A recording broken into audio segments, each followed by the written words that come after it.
Hey everyone, I'm Cosmic and welcome to the cloud. We are doing Splatoon again. Wow, that's crazy, I know.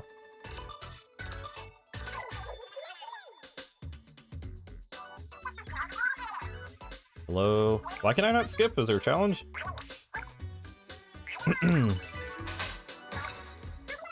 Yes.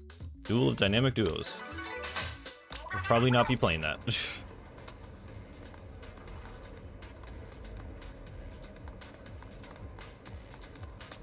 Oh, audio is doing the weird thing for me. Hello, Monian? Is that how you say it? I'm not sure. Hello, Lion King. We are chilling. I need to move my mic. Okay. My dog is like staring at the door. Do you want to leave or not? I can't tell if you want to leave. He's just looking at me. Okay. I don't think he wants to leave. Yeah. Hope you guys are doing good. I'm trying to think of like what again, it's easier to do a Splatoon stream when we had Splatoon news to talk about. Now I'm always a little bit lost for discussion topics right when we start off. Oh, I see. Sort of like Minion. It's a well, he's looking, yeah. I mean, I don't know. He likes to lay by my chair sometimes when I'm like just at my desk, but I think when I start talking, he wants to get out of here. I think he does not like the sound of my voice. Salmon Run? Oh, is it still Triumvirate? Oh no, it's extra work. I don't want to do that. What is open? I named the stream Schmanarchy Schmopen because I didn't. Oh yeah, no, that's actually a decent rotation. Yeah, I'm gonna play open.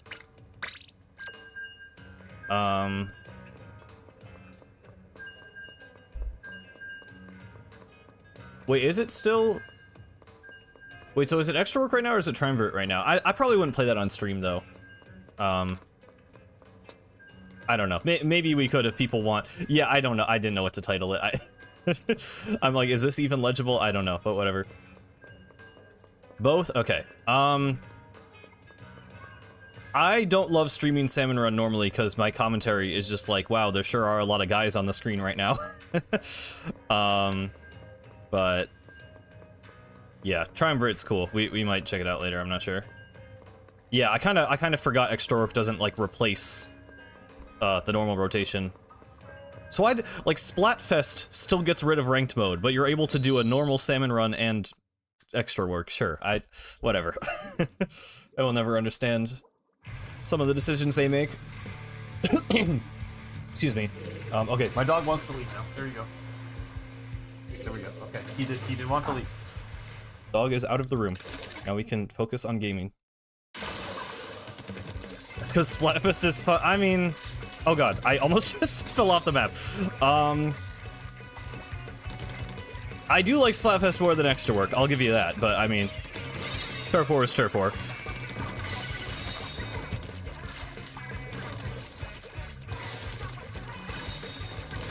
Oh god. Oh my god. Well, I know. I mean, I understand Salmon Run being open, but like extra work doesn't even replace the normal rotations, whereas Splatfest replaces. I don't know. It's not a big deal. I mean, it's a little bit of a big deal. I would like Splatfest a lot more if there were ranked battles, but I was mostly just pointing out the weird inconsistency. Yeah, I don't know. Extra work's like a sort of fun. If you have people who know what they're doing that you're working with, I would never play it solo queue. Solo queue sounds like absolute disaster, but I've played a couple of them with like one other friend who is very good at Salmon Run. I think the first one I might have played with a full team of 4.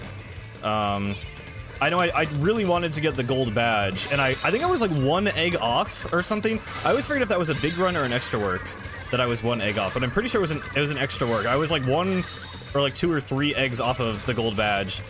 And I'm like, I'm done, dude. I don't care anymore. Like, it's just not. I don't know. To me, the entire thing that makes Salmon Run fun is like the randomness of not knowing what's going to happen. And extra work, I get that it's cool to like optimize, and it's basically like a speed run where you like learn like the routing and stuff. Like, it's cool in its own right. But God, it's so much less fun to me than normal Salmon, which is already not my favorite mode in the game, so, yeah. Okay, then that's a bomb.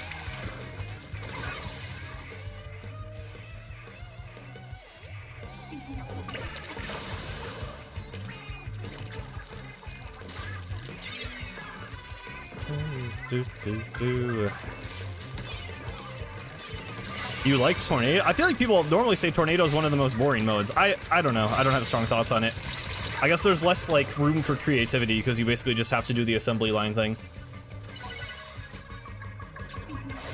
I just like the special waves. I get really bored of Salmon Run when it's, like, you know, you get, like, 3 just normal waves in a row. I'm, like, falling asleep. Like, I don't know. I feel like...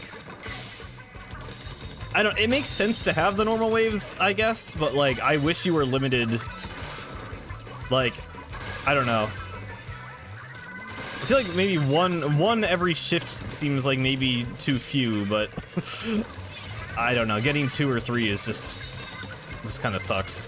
Oh god.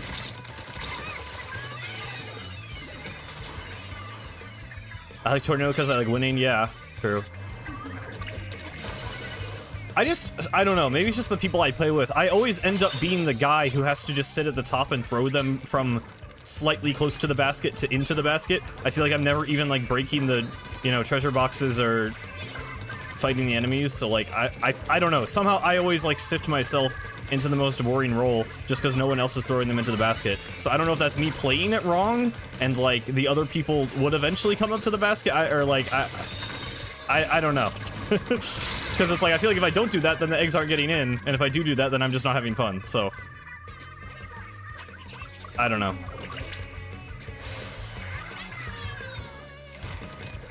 You lost Tornado once and it was extremely embarrassing, yeah.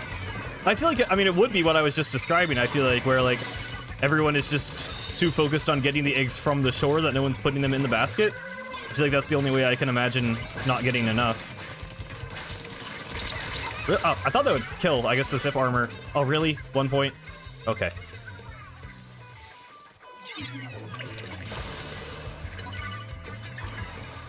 Yeah, I think it's... I just don't love the... It kind of, like... It doesn't hurt my hands, but, like... You know, I feel like you have to aim up... At least the way I play it. Again, maybe I'm just doing things wrong, but... I feel like I'm trying to throw eggs at the maximum distance. So I'm, like, constantly, like, you know, I'll be, like, grab an egg and then flick my controller up to, like, throw it up the hill. Like, I'm picturing on, like, Junction or, like, spawning grounds. You know, I feel like I'm always aiming up, so I feel like it like, hurts my wrists after a while, because I'm just throwing the eggs repeatedly, like, it's just uncomfortable. It's an uncomfortable mode. Like, I'm trying to just barely be at, like, the longest range of the egg throw. I'm moving my wrist a lot, like, it's just not, just mechanically, it's, yeah, it's not pleasant.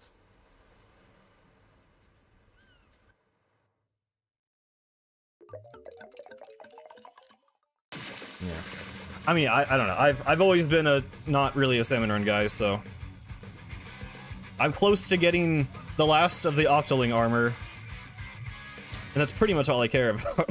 I mean, I'd like my like overall Salmon Run goal is I would like to get all of the multiplayer gear from Salmon Run, because then I don't have to play Salmon Run anymore, because everything I could get in the modes I actually enjoy from Salmon Run I would have.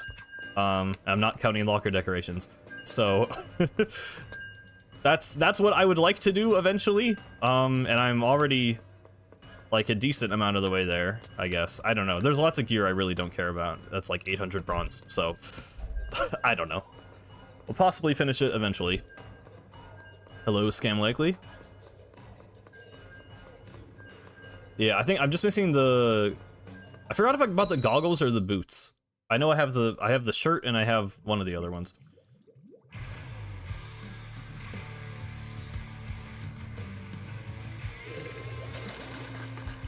Yeah, I mean, I think, like, if you know, some people just prefer co-op PvE.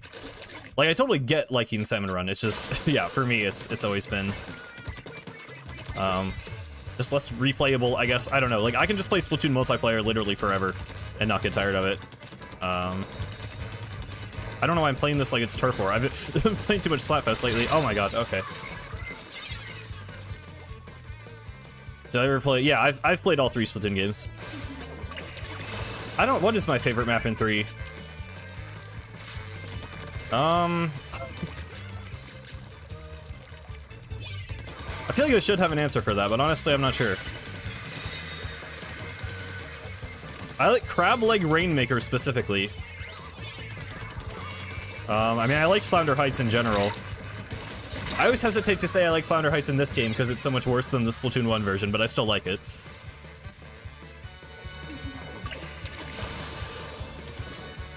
Yeah, I get that, Maddie. I've heard a lot of people say that. It's like, I don't know. For me, I like the thrill of multiplayer, I guess. Like, I mean, it's pretty chill for me. I don't know. Like, ranked doesn't, like, give me, like, you know, it doesn't really stress me out. But I get that's a thing for some people, that it's more stressful. Salmon Run stresses me out more. I've said this before, but I don't know, like, for whatever reason. I just find it more annoying to die in Salmon Run. I don't know if everyone was saying that, Milo, but yeah. Oh, okay. Well, we lost and have a disconnect. You got this? I don't think we do. Is chat appearing on screen, by the way? I feel like I'm not seeing it. Oh, there it is. Why? Okay, someone's... I don't know. Never mind, it's working. Okay, maybe I just didn't see it. Salmon is easier to get back into. Yeah, I mean... I don't know if I can really say I've ever taken a break from Splatoon 3. Never like a significant one. I mean, like, you know, since Grandfest has been the least I've played the game, but I guess, you know, I play it at least once a week because I stream. I guess I haven't been playing it too much outside of that. I've mostly just been playing on stream lately, but that's just because I've been busy with other stuff or playing other games.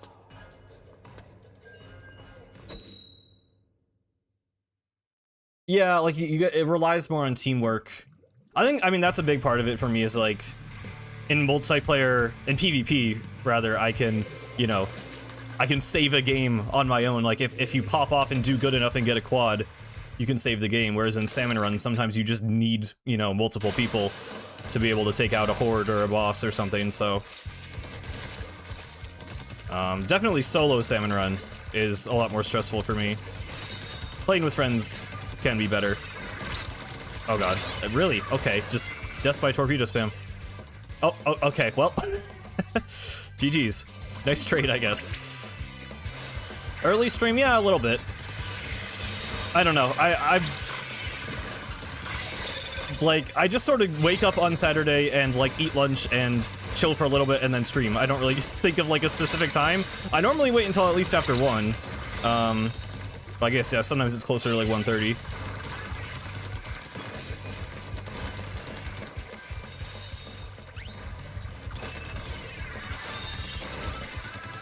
Also, yeah, needing teammates to be revived. Yeah.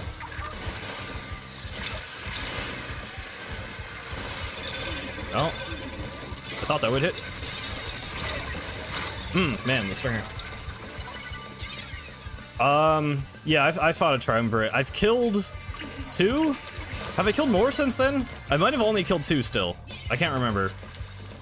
Or no, I have killed more, because, I killed 2 before the, like, Grandfest big run happened. And then I killed some more there, I think. You've been more into the game since Grandfest? I mean, that's fair. I mean, I'm still, like, you know... I'm working on writing Splatoon videos and drawing Splatoon fan art. It's not like it isn't in my head constantly. I've, you know, physically been playing the game less. Oh my god.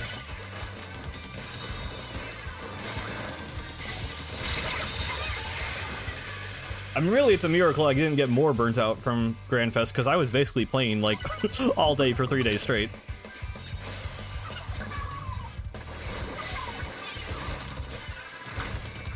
Oh my god. The Inkjet and the Stringer together are scary. Also, with the torpedoes everywhere, this is just chip damage. Hell. Oh my god. Please. Really? Okay, wow. Fair enough.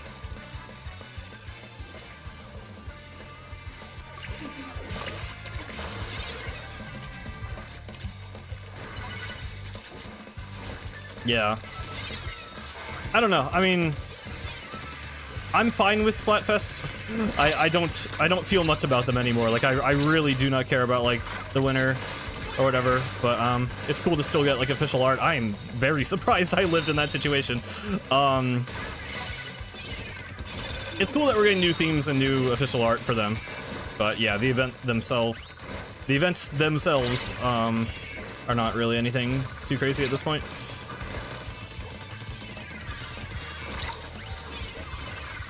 Okay. Decided to read chat. Okay, are the two... I swear the two C juniors are like coordinating their torpedoes. They're always coming out at the same time. I guess we are in open. I forgot I was playing open, not series, so they very well might be coordinating them.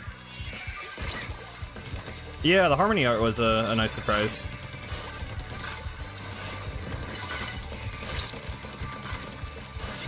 Oh my god.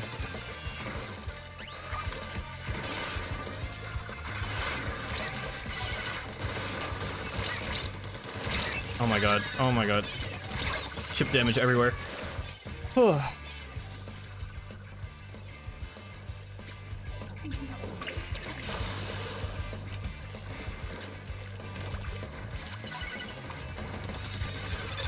Okay.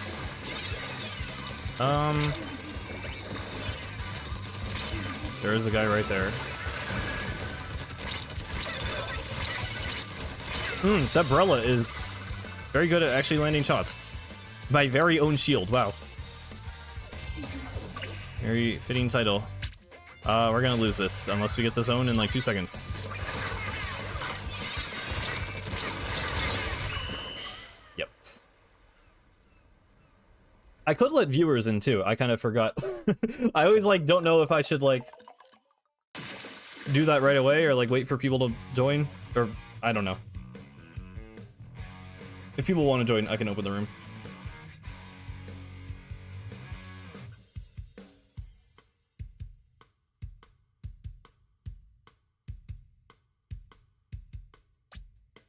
I don't know if I would say a whole weapon class really annoys me. I always say that dying to Blob is like the worst feeling in the game, because it's just like stupid. Like the projectiles are slow and they just like bounce off a wall, so it feels like it should be really predictable, but sometimes it just catches you off guard. But I don't like, you know, I don't feel like they're overpowered. I forgot to type in the pool code.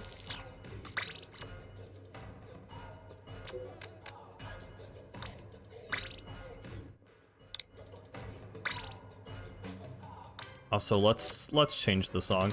I don't want to hear this one.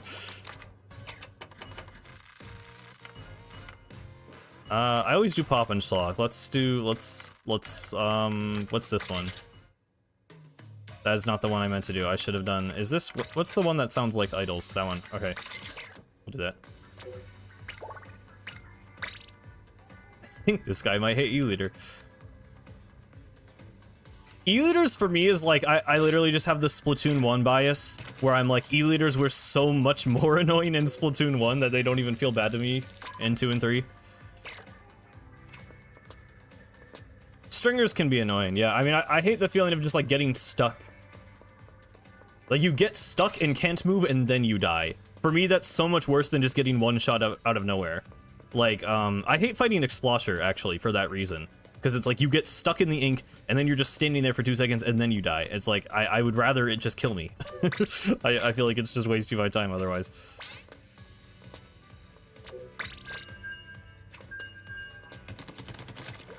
Dan, this is not new information to you. I've told you this before.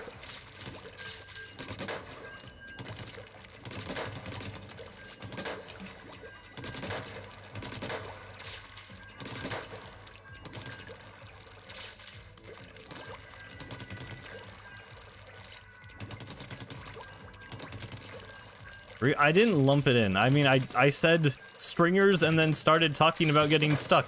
I feel like that implies I'm not talking about Reef.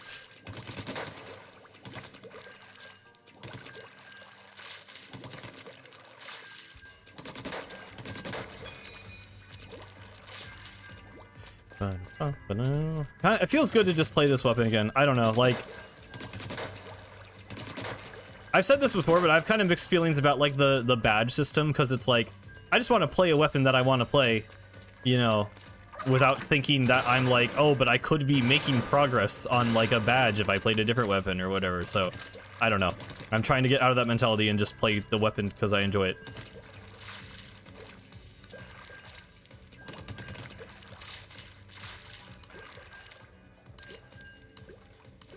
Oh yeah, I heard a little bit about the Mike Pollock stuff. I don't know, like I don't really follow him that closely, so I just kind of, I don't have strong thoughts on it, I guess. But yeah, I mean that sucks, obviously. I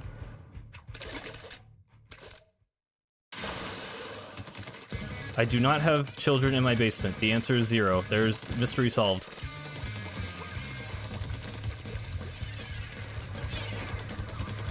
Whoop.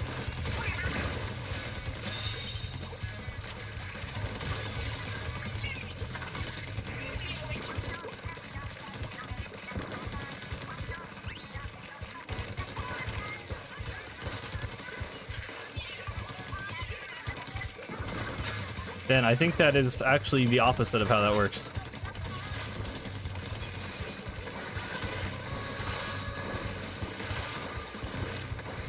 I popped this way too early. Oh, okay, well, somehow got that guy with it.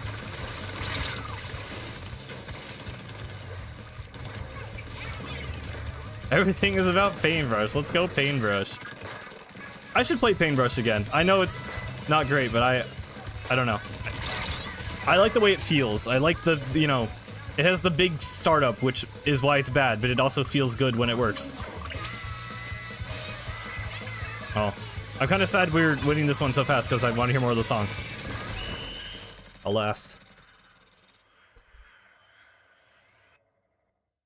Dan does play. I don't think he's undercover main. He does play undercover. I haven't seen you on that in a while. But he used to play it, at least.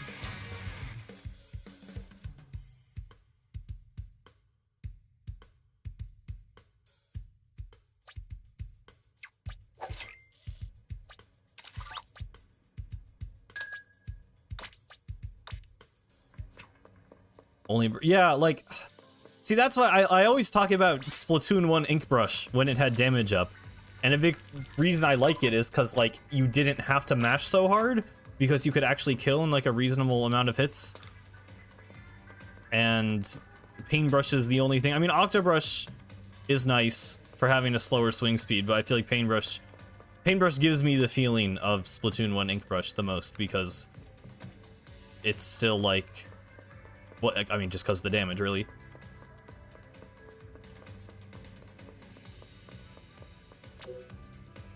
Oh, okay. See you, Whackers. Thanks for the games. I forget if that was 1 or 2, but no problem. I mean, I can just play solo if people aren't joining. That's fine. I don't really mind either way. Should I play? No.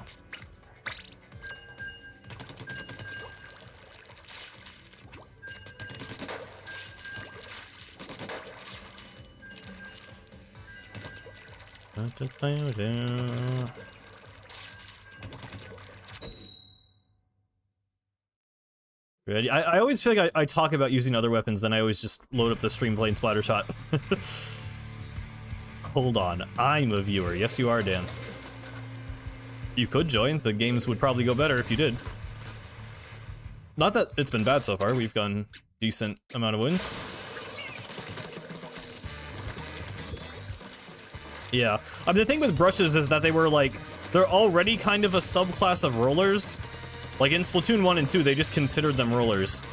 So their gimmick kind of just is that they are brushes.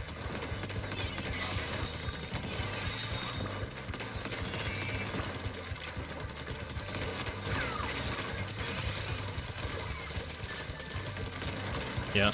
I don't know.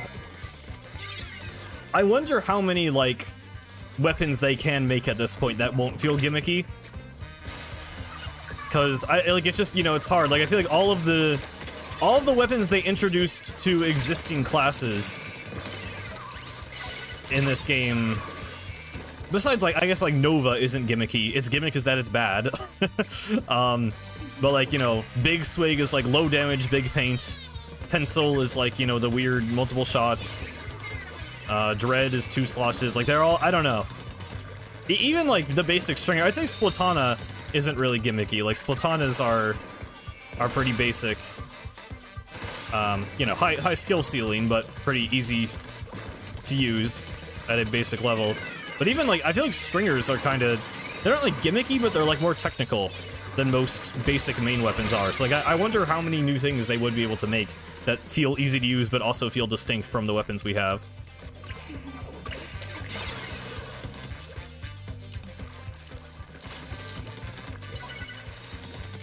A brush that can't roll, but just has strong, fast flicks? I mean, that's just a roller at that point. That's just carbon, isn't it?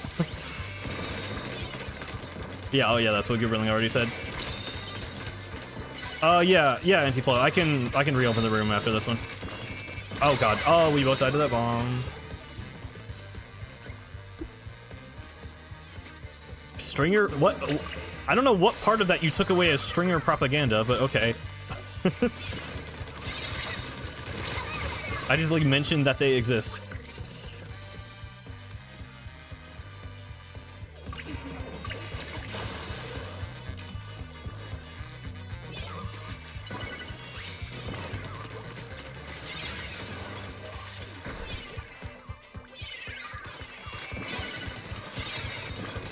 Oh god.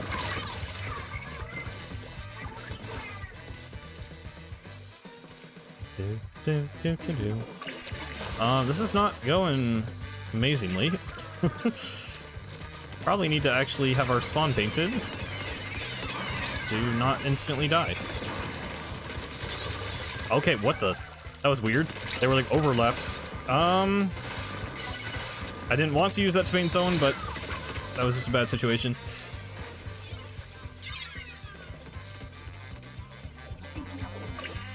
As Independence Day for brushes and blasters.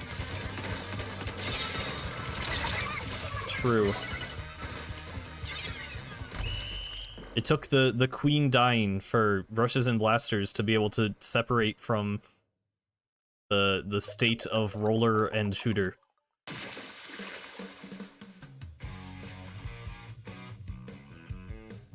You wish they had more gimmicky main weapons? I mean, that's just what I'm saying, though. I feel like all of them are gimmicky main weapons. Like, I feel like everything they introduced was a gimmick. We thank her for her sacrifice.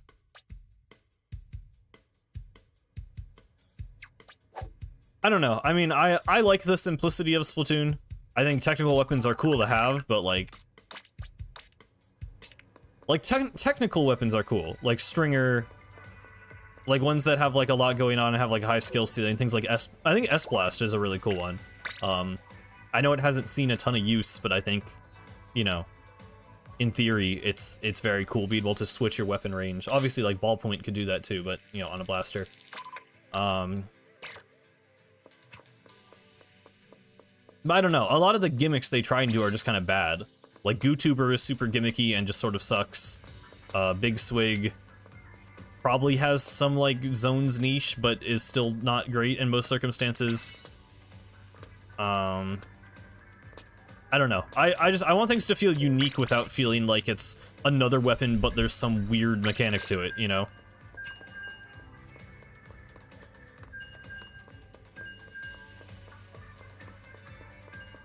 Yeah, well, I mean, I think a technical weapon being broken is fine, because that's just a high skill ceiling, right? Like, Squeezer is a weapon that's really good, and it's like... Well, I mean, it has the mashing thing, but it's not really, like, hard to use, per se. It's just, like, spam the trigger and have good aim. But, like... I mean, even something like Pencil, as much as I don't like Pencil... Actually, Pencil's not really that technical. I don't know. I respect, like, Stringers, right? Because, like, arcing shots...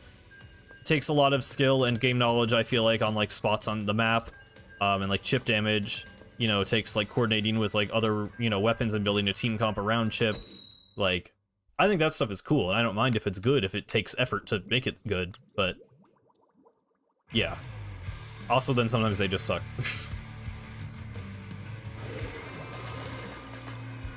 How could Dan ever feel unique if the game didn't have terrible weapons for him to play? True.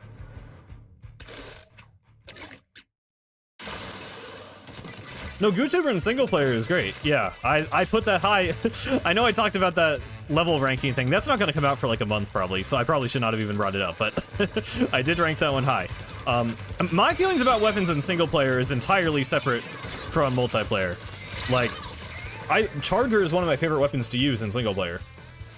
In general, like, the one Octo Canyon level with the grapplinks and the Zeppelins, where you use the Charger, like that's one of my favorite single player levels literally ever.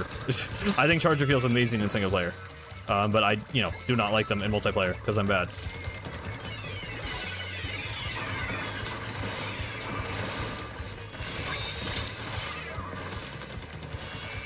Oh my god.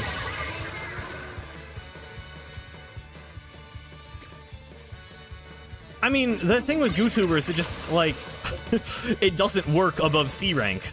Because the whole gimmick is like, oh, you have short range, but a long store charge, so you can, like, swim up to people and then shoot them. But as you're swimming up to people, you are super vulnerable and glowing, so they can see you. So, like, it just doesn't... I don't know. Like, it works if you're doing, like, a... I don't know, some fancy movement with it. You can, like, kind of get away with it, but it's like... You're always going to be better off just using any other charger, pretty much. And I don't, like, again, I don't think it's a bad thing, like, entirely. I mean, I think it could be balanced better, and I would want it to be. But if a gimmick is just there for a weapon to be weird and fun, like, I don't know. I think weapons being weird and fun and bad is fine. I mean, that was my whole thing with, like, weapon kits, right? It's like, I don't think a bad kit is necessarily bad for the game as long as it feels unique. But I would still like them to try to balance things, and design things with the actual, with actual human players in mind, which it does not feel like YouTuber was designed with, because literally how would that ever work? You're obviously going to see them swimming around with a store charge if they are glowing.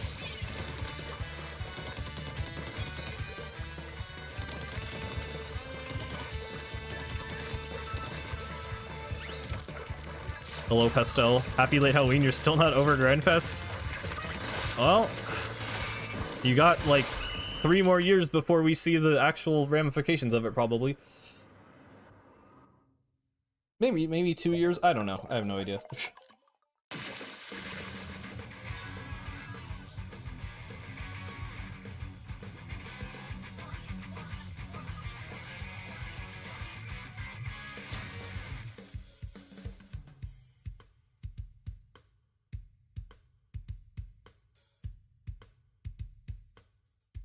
Does it have Ultra Stamp in 3, or was that a thing in 2?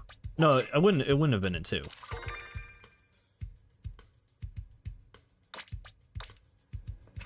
I probably have literally not touched it in this game. 3, okay, yeah. Yeah, generally the balancing is pretty good. Like, I do think people exaggerate when things are... I mean, normally, I feel like when things are broken, Splatoon has a problem... Well, no, that's not really true either. I don't know. There are a few things that are really broken, and there are a few things that are total garbage, but I do feel like relatively, at least, again, in solo, like, competitive is different, but in just normal solo, you can get away with pretty much anything. YouTuber does have the best squid bag, that is true. Okay, all this talk of different weapons is making me not want to... Oh, I've been playing... Let me get on Not. I've been playing some Not lately, and it's been fun.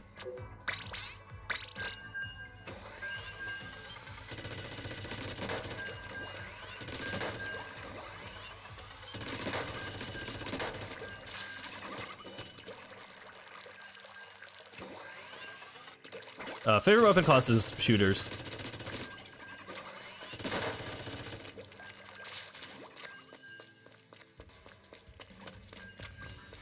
Oh, Dan is just gonna play the bad weapons Chad is talking about. Okay, well. glad to have you on my team.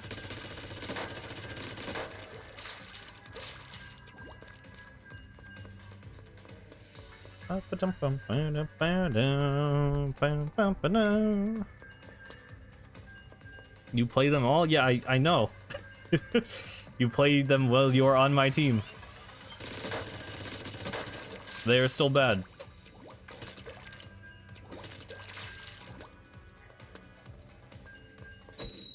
I mean, yes, I like shooters. There are lots of cool shooters in the game, in the shooting game. Believe it or not, in this third-person shooter, I enjoy shooting people.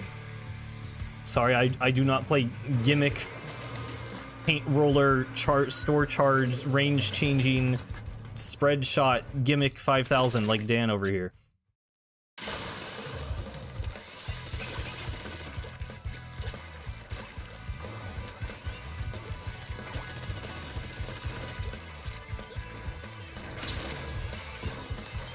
I mean, I don't have a problem with him playing, I don't know. I just have a personal, I don't like that meme of the just making sure I don't fit in thing. Cause like, I don't know. That's a whole other thing that irks me for some reason, but yeah. I don't have a problem with Dan playing whatever he wants to play as long as he doesn't make fun of me for playing a shooter in the shooter game. I wouldn't say it about anyone else but him. Yeah, I guess.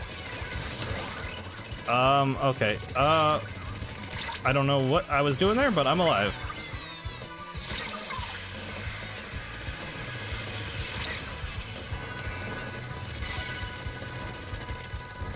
I mean, I imagine there is weird stuff you can do with GooTuber, but I think at the end of the day, you know, it's a GooTuber.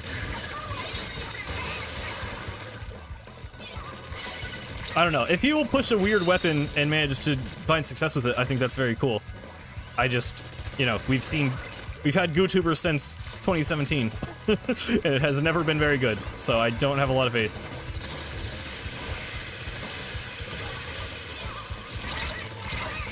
Okay.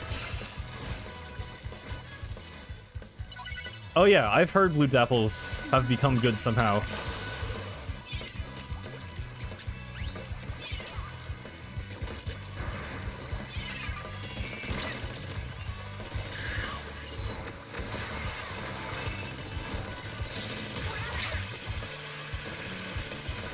What are you doing?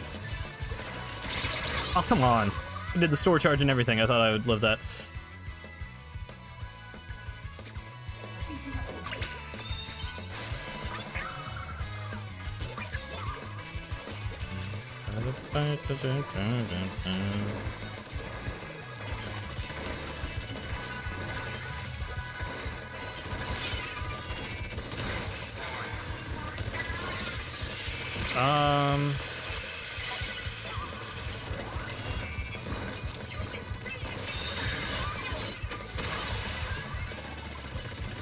Flingza is another weapon I really like in single player, actually, that I do not like a lot in multiplayer. There's one Octo expansion level that uses Flingza Roller, and it's like actually really cool.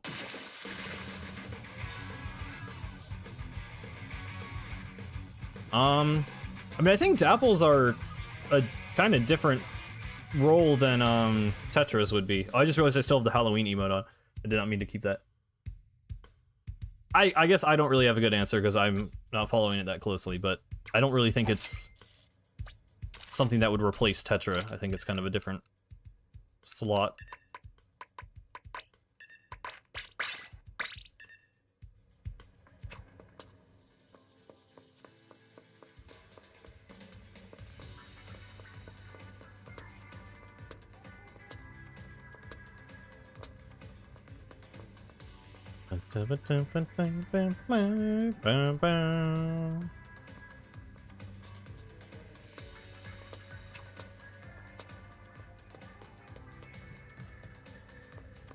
It's weird that's already November. I don't know, I guess generic thing to say, but I feel like the last few months have gone by very fast.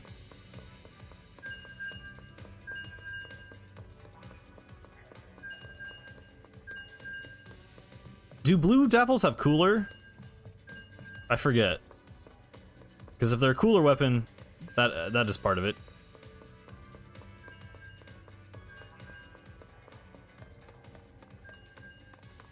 Yes, Pastel. Here, I forgot to put the pool. I mean, it's just... The pool is just Cosmic Cloud, but yes, I can open the room if people want to get in.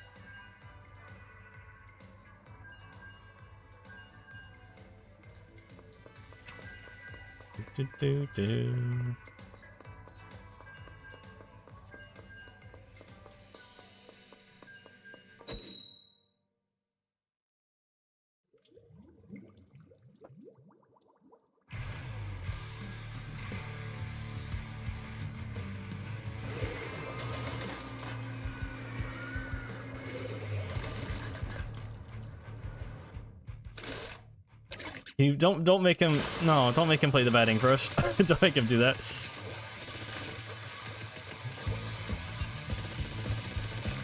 Oh, disconnect.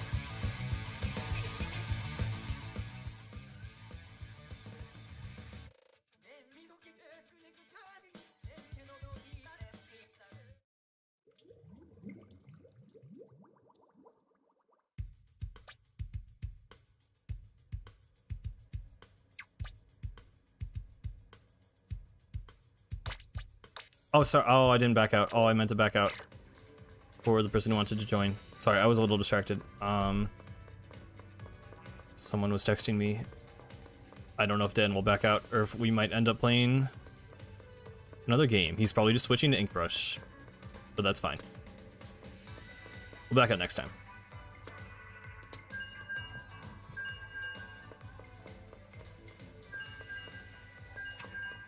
What, it is mine and hammer? Is that what that weapon has?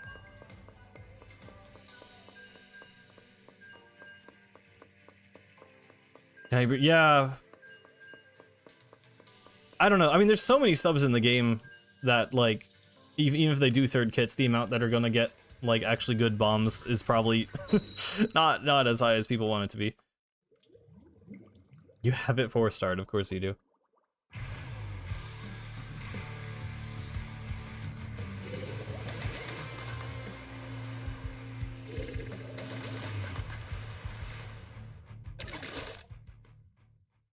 We have an angle shooter. That is a thing that exists in the game, yes. I hope they don't bring back angle shooter, honestly. Like, I don't know. I don't feel like there's a way to fix it.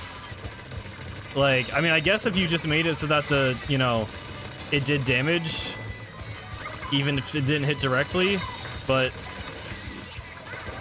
I mean, that just sounds kind of annoying at that point. I don't know. I really don't know if there's a good ending for angle shooter. Oh, okay.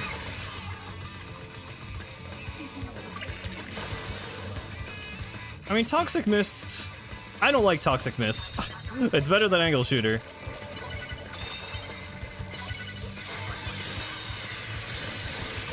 Nope.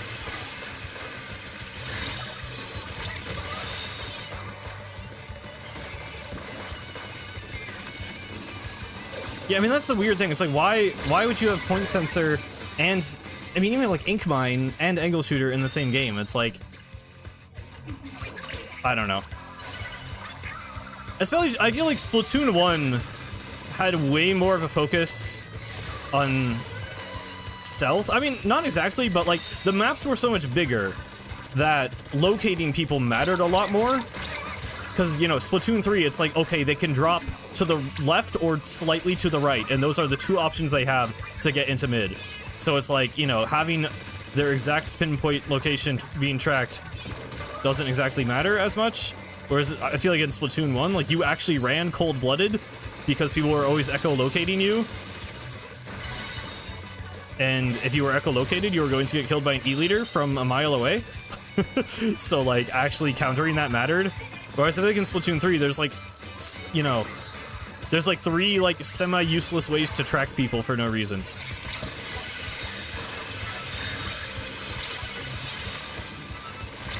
I mean, and I like point sensor.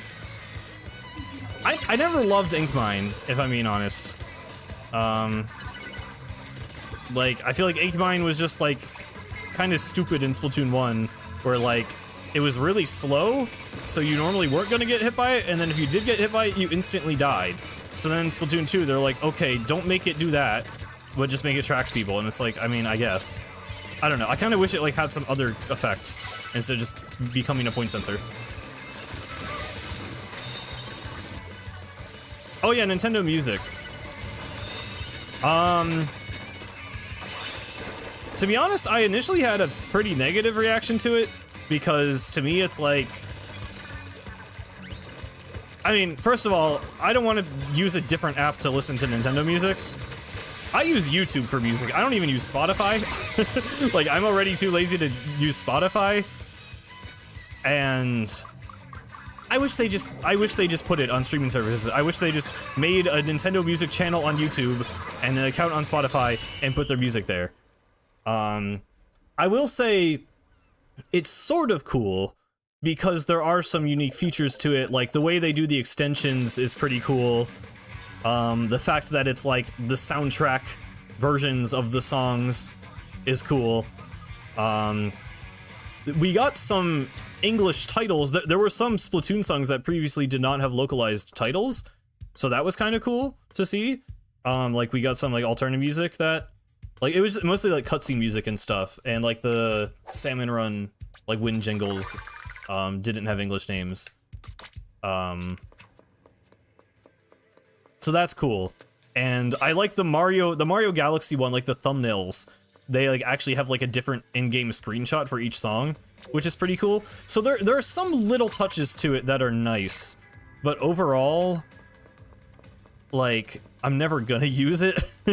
I'm just gonna keep using YouTube for music, and I don't like that it potentially threatens, you know, Nintendo Music channels. Like, I feel like the reasoning was always like, oh, there's no, you know, normal legal way to listen to Nintendo music outside of the games, so, you know, people make these channels to upload all the music to YouTube, and then Nintendo would take them down, and it was like annoying because it's like, bro, you're not giving us an alternative. And now there is an alternative, but it's kind of just worse because it's just less convenient than if they just put it on YouTube or Spotify. So I don't love it, to be honest. But also the fact that it's drip feed is stupid. I mean, the spoiler thing I guess is cool, but like, I'm gonna be real, I'm just gonna not listen to the OST until I finish the game. Or like, just look up the specific area. Like, I don't know, that's never really been a problem for me. So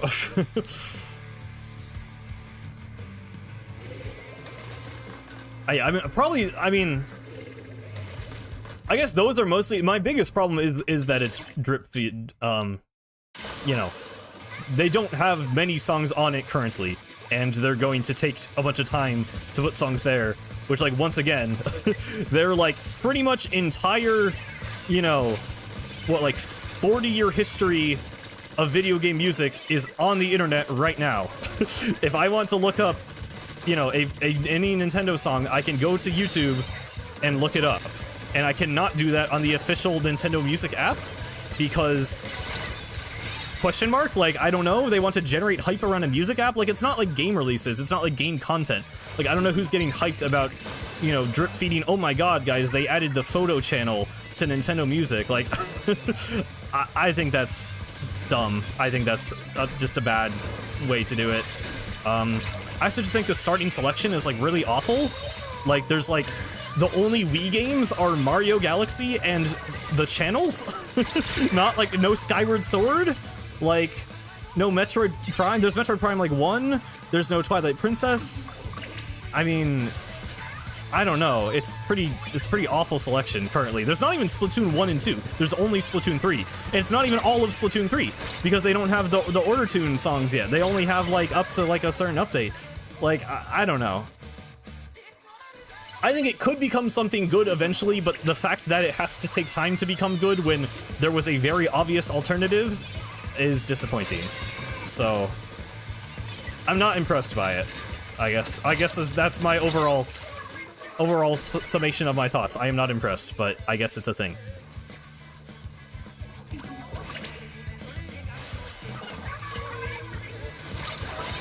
Oh god. I also know it became a big conversation online that they're not, like, crediting the composers. Like, you click information on a song and it's just like, this song is by Nintendo. And it's like, I don't know. I saw a thread that was talking about how it's just kind of like a Japanese culture thing. It's like if you make a song under a company, then it's like, that's just how it is. But once again, the alternative on YouTube, like most people I know who upload Nintendo music on YouTube list the composers in the description. So like, I don't know. I just think the fact that the alternative is so much better is kind of strange. It's kind of like, I think there's that quote from the Valve guy, was like Gabe whatever, where he's like, the way to beat piracy is not anti-piracy measures, it's just to create a service that's better than what the pirates are giving. Nintendo is not giving a better service than the pirates. I guess that is how I feel about it, so it's a little odd.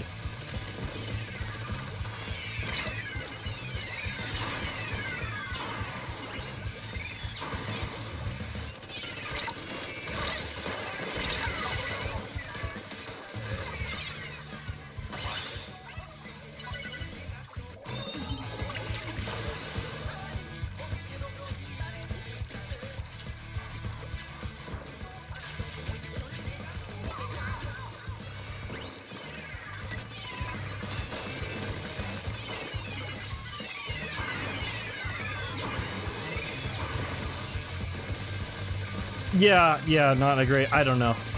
Oh god. It's not a great suction bomb.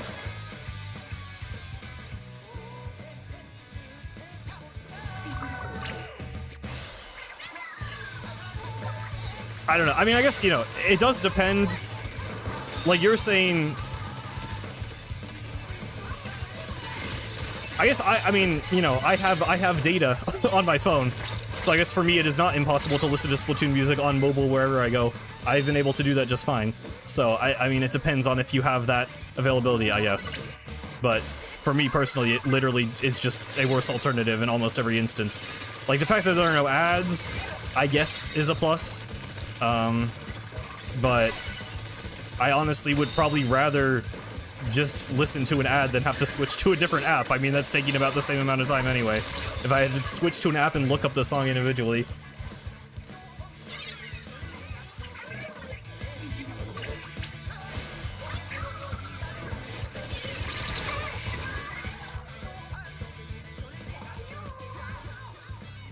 Well, you can download songs. I assume you can also use it on data, but you can download songs and just have them on your phone. So I guess that would be the difference.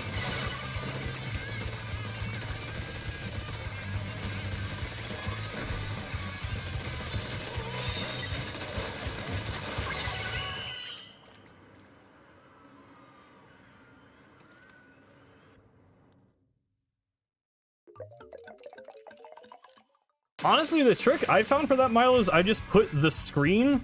Like, normally when I put my phone in my pocket, I have, like, the screen facing towards me. But if you just put it... I just flip my phone around so that the screen is the other way, and I pretty much never have that happen anymore. But, yeah, I don't know.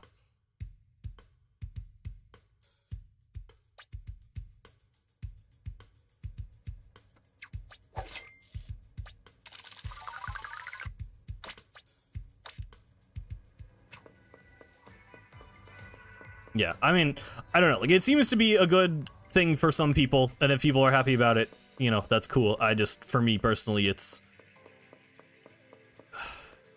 only disappointing because, you know, it could have been better. It could have been better than the alternative. It could have had all the music at high quality, you know, and it could have just been on YouTube. But it's, and Spotify or whatever, but, you know, I'm not that upset about it because it's not really changing anything, but it could have changed the way I listen to Nintendo music for the better, and it didn't, so, yeah, but that's, I don't know, I don't have much else to say about it.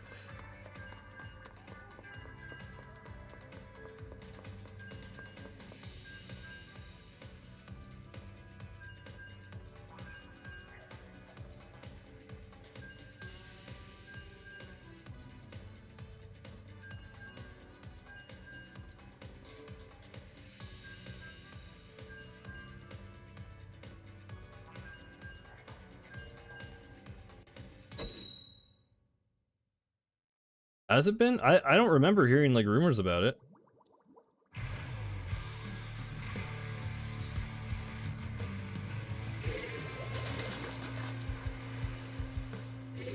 I don't know. I mean, Nintendo's just in, like, you know, their weird era. We got Alarmo, we got music.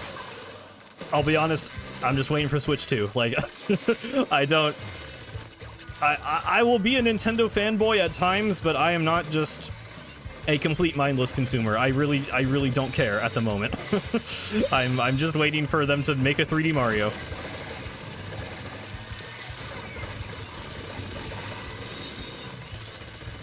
I don't know if that's the wording I would use, but yeah, I don't know. I mean, I can wait too. Like, I feel like a lot of games are coming out right around now.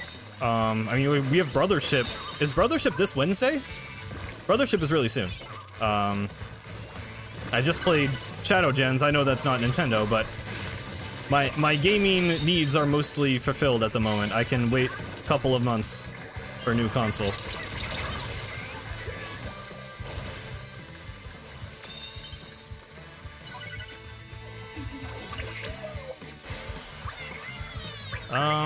Oh, okay. I thought I was landing below.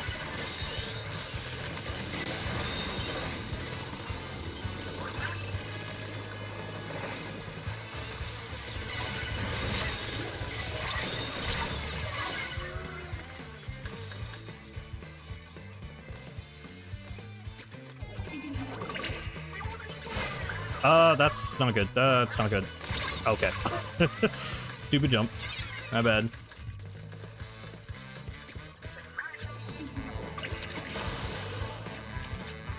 I am so ready for the next, like, Nintendo hype cycle, though. Like, currently, not exactly into what they're doing, but when they start actually, you know, showing off new hardware, I will definitely be there. I hope they get the marketing right, though, because I feel like, I don't know. Maybe there's just been a few bad cases, but I feel like they've been devolving a little bit into, like, Wii U type marketing lately, where it's, like, weirdly, like, pandering to a younger audience, or just, like, not. I don't know. Like, when the Switch was first being shown off, it just felt so cool. Like, they just did such a good job of just making it this, like, very desirable product. Like, I feel like everyone was just so into it. The ads just showed, like, you know, people of all ages using it, like, I don't know. It was a very big point of conversation if you were around. Like, the shift from Wii U marketing to Switch marketing was, like, felt like a whole different, like, company was making it. So I hope they managed to nail that again.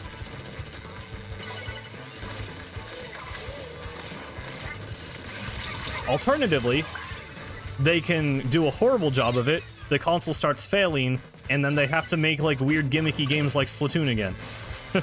Because that's what happens sometimes. It's like when Nintendo is failing and really, you know, pushed to be creative and to stand out, sometimes they make some of their best stuff. So we'll see how it goes.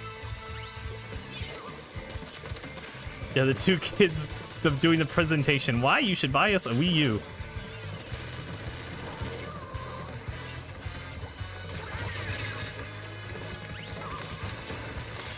If your talking points are New Super Mario Bros. And, like, what, I don't know, what even other games? I mean, Mario Maker was good. The big ones were Smash, Splatoon, and Mario Maker. But for the first, like, 4 years, it was just nothing. It was just nothing interesting at all. Sack Girl? What does that mean, Smack? As in Sackboy? PlayStation? I don't think that's Wii U. Okay, that's a reflux. The jet? Oh, is it someone in the game? Okay, I had no idea what you're talking about. Okay, legs. I don't know, man. Arms was the thing. I feel like people always want to talk about ARMS either saying they actually liked it or as a joke, and I'm just like, it was ARMS. Like, I don't got anything else to say at this point.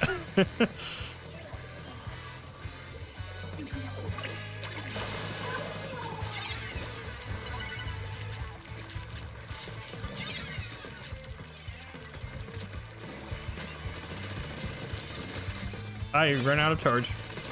Okay, good.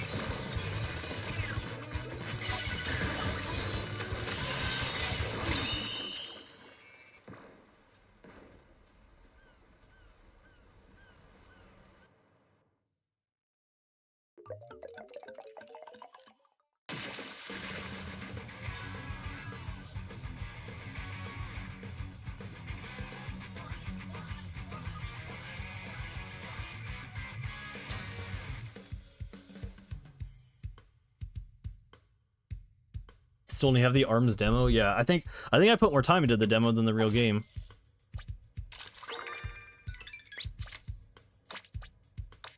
You're done throwing?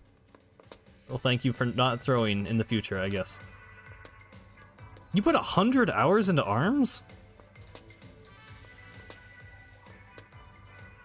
I don't even know how you do that. There's like... I feel like there's... I don't know. I probably put like 10.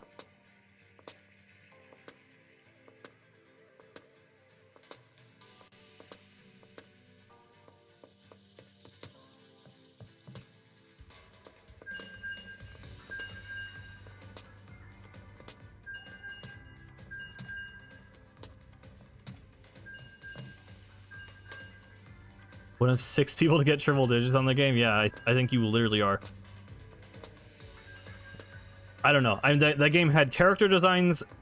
I want to say the music was good, but like every single song had the same melody. I kind of didn't love that.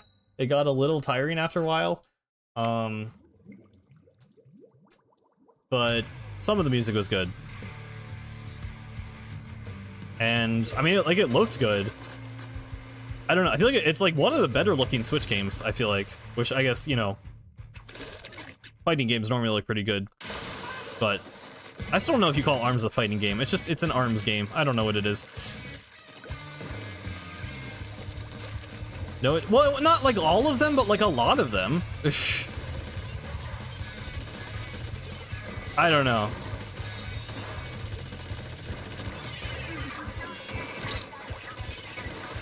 At least at launch. It's like you have like the main theme, and then you go into the first, like, you know, map, and it's like also just that melody, and then you go to the Ribbon Girl stage and it's her singing that same melody, and then the credits theme was that melody, and then like I feel like a bunch of the other maps also, some of them had unique music, but a lot of them was just like always the da da da da da da da da da da da da da. I don't know why. Okay, well, not a good splash jump, but I guess that works.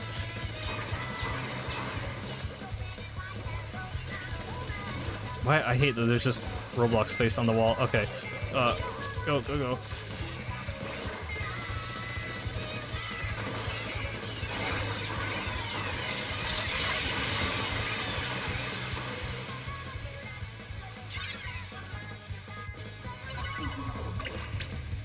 It made you sad?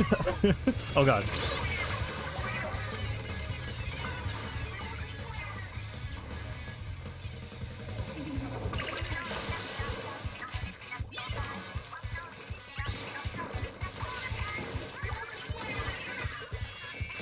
You didn't know about ARMS before Smash?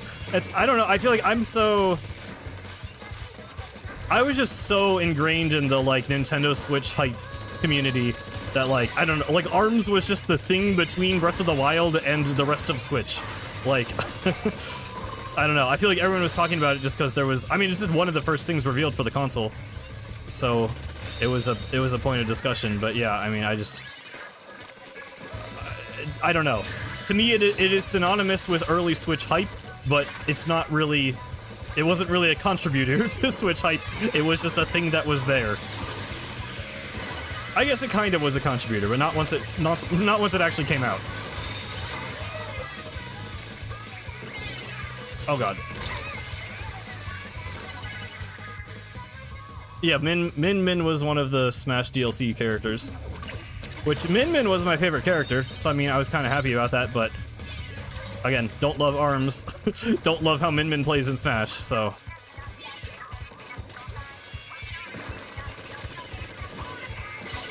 Yeah, I mean, we talked about ARMS on a different stream, I think, so I don't really want to go up on the whole tangent again. I really just don't have that much to say. It just got kind of boring, didn't have a lot of content.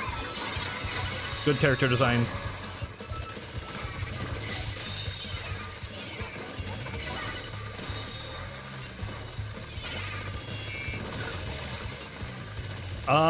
Yeah, I mean, I think the argument they made for ARMS was like, all of the playable cast is the main character. It's not Springman just because he's on the box art. But yeah, I mean, it is a little weird.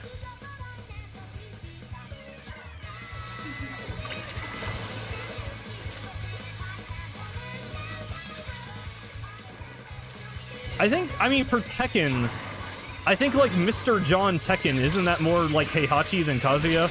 And Sakurai was just like, I added Kazuya because I wanted to do the Devil Gene thing or whatever. So that's maybe a, you know, you could consider that a similar case, but I don't know enough Tekken to know if that's really accurate.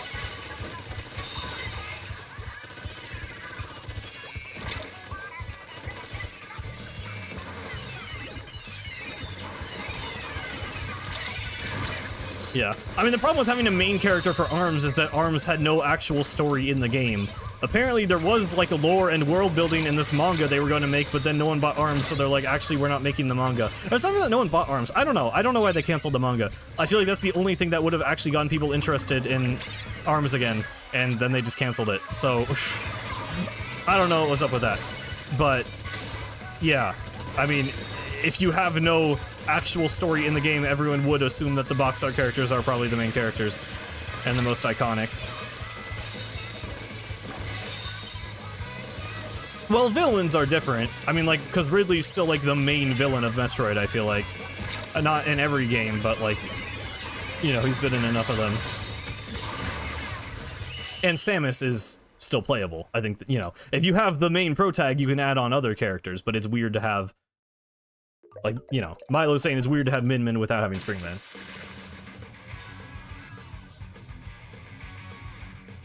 Yeah, I never liked Springman anyway. I like Villager over Isabelle, but I like Min Min over Springman.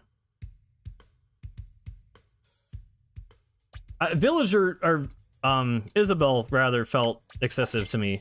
Like, she's like not an Echo fighter, but also doesn't really represent like any more of the series than what Villager did. I don't know. Isabelle is definitely a character I would cut if I had the option.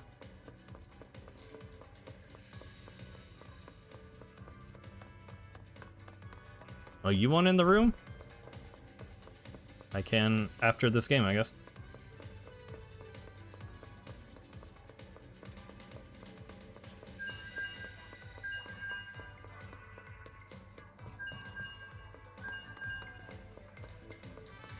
You're describing Luigi? Well, yeah, I mean, Luigi has to be there because he's Luigi, though. Like, I would rather Luigi have a more diverse moveset. But I feel like Isabelle... Like, Animal Crossing's already a little weird in Smash, right? Because it's like, you know, I get that it's like funny, but... You know, they're not fighters. Like, you have to, you know, incorporate just, like, the weird Animal Crossing mechanics into fighting game moves. I just don't feel like it's a series that really needed two representatives, to be honest, because it's like... I mean, and Tom Nook is more important to the series than Isabelle anyway. I know Isabelle's more marketable and more liked as a character, but... I don't know, I think there should be one, I guess. It could be Isabelle or Villager, but I don't think they both need to be there.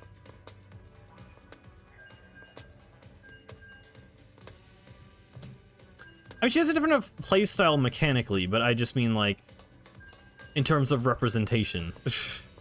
I don't know. Like, lots of people, I don't know if you guys have seen those videos, people do things where it's like, cutting the Smash roster in half, and it's just like going and taking out all the characters they consider, like, you know, not vital to, you know, be a part of Smash. Because there are a lot. Like, you know, I think it's cool how big Smash Ultimate is, but a lot of the characters, you know, will play exactly the same or very similar. Or, you know, they don't really bring more to Smash. like to the point that their absence would be missed. My number one is Chrom. I know people like Chrom as a character, but I just think his playstyle is just this like awkward mesh of Ike and Roy that just makes Ike and Roy feel less distinct. I'm not a huge fan of that. It's a sort of a problem I have with Splatoon, actually. Like, I don't like Big Swig. I don't like Nova and Big Swig, because I'm like, these are just, like, slightly different versions of existing weapons. This is back to the gimmick, you know, gimmick weapon conversation we were talking about earlier. Like, if something isn't... Is Smack Lady Maria? I think he is. If something isn't, like, notably distinct in the way it plays or looks from other stuff in the game, I think there are cases where I would actually prefer it not be in the game. Like, I don't think more is always better. I think having less things that are more distinct, at least for me in general, is how I would prefer things be designed. Let's see you, Pastel Dust. Thanks for the games.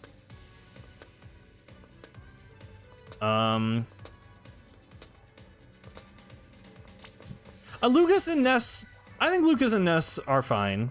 I think you can have both of them. They feel a lot more distinct to me than like Villager, because they represent, like, they're different stories.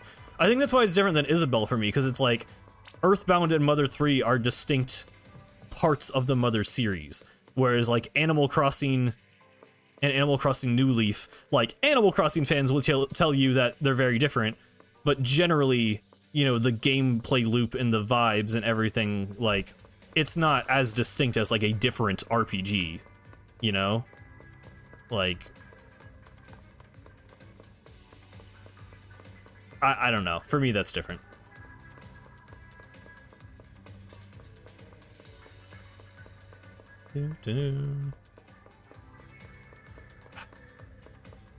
Yeah, I mean, Byleth. Well, I can't say anything bad about Byleth because Milo is here and he'll kill me, but I was not exactly happy about Byleth's inclusion. I don't know. I feel like you keep the iconic Fire Emblems. You have, like, the originals, and you have, like, Awakening, because that, like, I think Awakening, I'm not a Fire Emblem guy, but I think Awakening is, like, the one that kind of put Fire Emblem, like, back on the map. At least in the West. So, like, I feel like that's, like, you know, an important part of the series. So, like, I think that's fair. I just like that All You Can Marth plays so differently. Like, I never liked the, like, sword fighter argument. Because, first of all, so many video game protagonists are anime sword fighters. Like, you're just gonna have a lot of them in Smash. That's just naturally going to happen because of how many video game characters are anime sword fighters. But also, sword fighters can feel very different and have felt very different in Smash. Like, I think Ike and Marth are, like, totally distinct feeling characters despite both having swords. But then, yeah, you throw in... I mean, Corrin's really different, too. I had no issue with Corrin, because Corrin feels like a, you know, totally their own thing. I don't like Chrom being in the game. Lucina, like, I mean, if they, again, character-wise, Lucina's probably distinct enough from Marth, but they just made her play exactly the same. So, yeah, I'd take Lucina out. I mean, even having, like... No, I mean, even Roy... I think Roy and Marth are a bit closer, but... I think you can have both of them. I don't know. I could do the whole video. I'm not a Smash guy. I don't think that's really a relevant trend anymore, but... I could probably have opinions. I have a lot of Smash opinions. I'm just not remotely a Smash channel, and I don't really care about Smash that much anymore, but... I do like the games when they're relevant. Oh, Awakening is Chrom? Okay, well then give Lucina... I don't know. Give him a different playstyle. Cut Lucina, give Chrom an actual playstyle, and then maybe it's fine.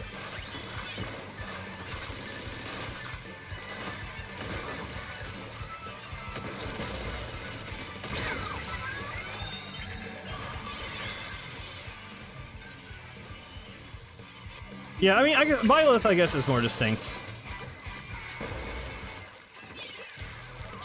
I don't know. I do have a bit of the anti-Fire Emblem bias, because it's like, it's just not a series I care about, and I don't feel like it's iconic. I don't feel like it's as iconic to Nintendo as a lot of the other ones, so it feels weird that Fire Emblem gets 8 characters, and, like, Zelda gets, you know, well, 3 characters, and then 2 of them are Link again. Like, yeah, that does feel weird. Really? I thought it landed, like, not close enough to kill me. Whatever.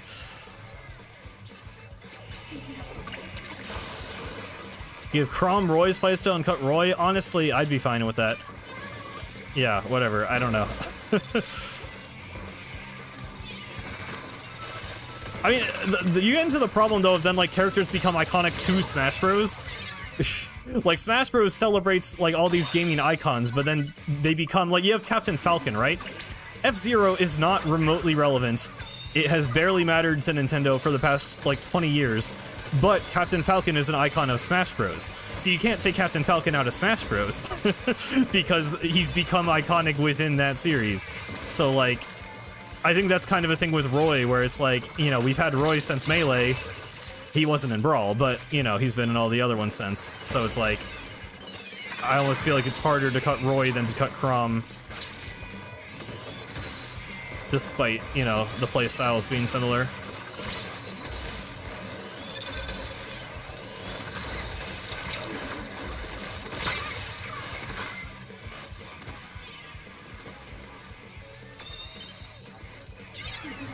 I mean, to be fair, they did effectively cut Roy for 2 games in a row, because he wasn't in Brawl and he was only DLC in Smash 4. So, like, you know, he hasn't been base roster. He was only base roster in Melee and Ultimate. I feel like he's easier to cut than Captain Falcon, at least. No, Roy was Melee. Roy was not in Brawl.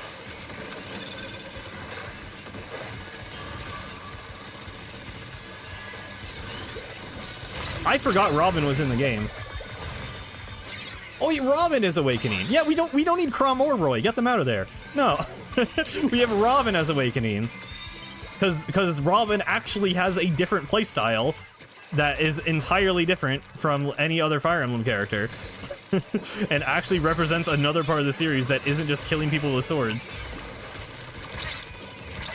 Yeah, I forgot about Robin.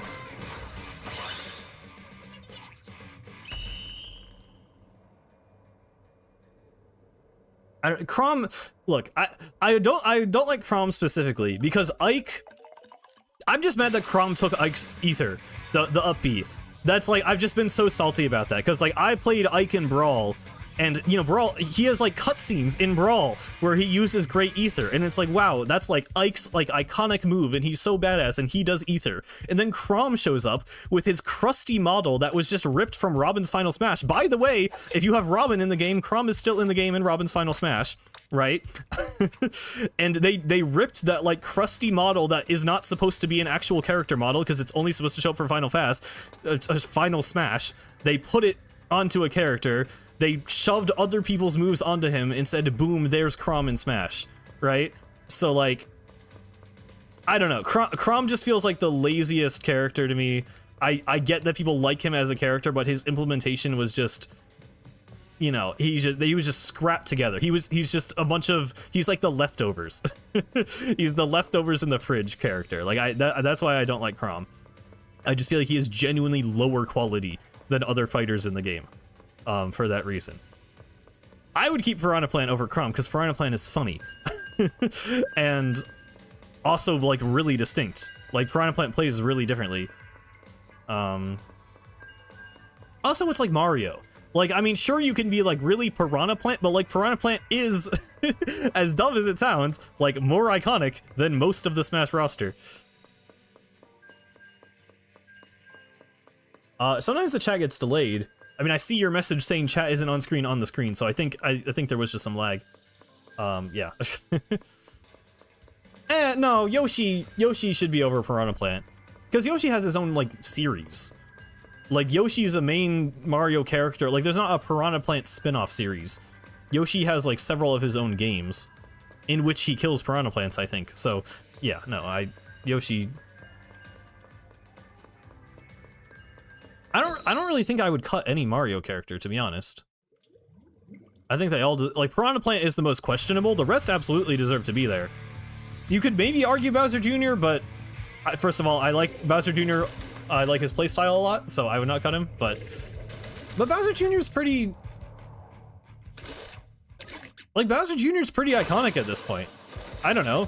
He's like a main antagonist of Mario Sunshine. He's in like all of the new Super games, which, you know, love him or hate him, they are very iconic. They've sold very well. He's in Wonder. So he's still relevant, he's still being used. I mean, I'm biased because I like Bowser Jr. I grew up with Mario Galaxy 1 and 2, and Bowser Jr. is pretty cool in those games. But I think he... Look, if we have if we have 8 Fire Emblem reps, I think... How many Mario reps are there anyway? Are there more than 8? And the Koopalings don't count.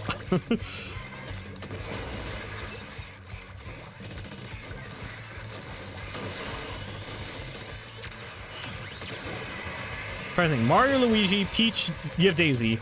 Oh, cut Daisy. If you're going to cut anyone, cut Daisy. From Mario, I'd say. Daisy, she should just be a skin, like Alf. And that's the thing with Echo Fighters. Like... You know, before Smash Ultimate, when you had 2 characters in a fighting game that played exactly the same, they were called clone characters. And people didn't like them. Like, they were always understood, like, okay, this is like... You know, a way for the devs to reuse resources. I don't want to call it lazy, because, you know, game dev is hard and intensive, and it, you know, it's normally better to still have, like, obviously it's still a full new set of animations. Normally they wouldn't just be, like, recolors. But, like, clone characters are normally not a thing to be celebrated. I think Sakurai, like... I mean, I commend the team for somehow, like, turning Echo Fighters into a thing to get excited about. But, like, they're like, oh, they're not clone characters, they're Echo Fighters, and now they're a cool thing. But it's like, for me personally, like, I don't know, I get it. Again, Smash is a game about representing game franchises and characters, so it makes sense to have characters like that. Like, it lets more characters be in the game, but, like, personally, from just, like, a game design elegance standpoint, I like it better when every character is distinct. So, like, I would prefer the Echo Fighters just not be in the game, or I would just prefer them be alt skins. I would prefer them not be presented as, like, different characters. They're just how, like, Alf is for Olimar. Like, I don't know. It doesn't really matter, like, you know, that's not a significant difference at the end of the day, but I feel like when it comes to, like, character discussion, you know, it changes the way people talk about it. Like, Daisy is really just a skin for Peach, but she's treated like a separate fighter. It's just weird how it's inconsistent, I guess. Like, why is Alf not its own, like, his own slot when he has, you know, a render and a model? It's just weird. Keep just the Echo Fighters. That'll be the twist. Just smash underdogs.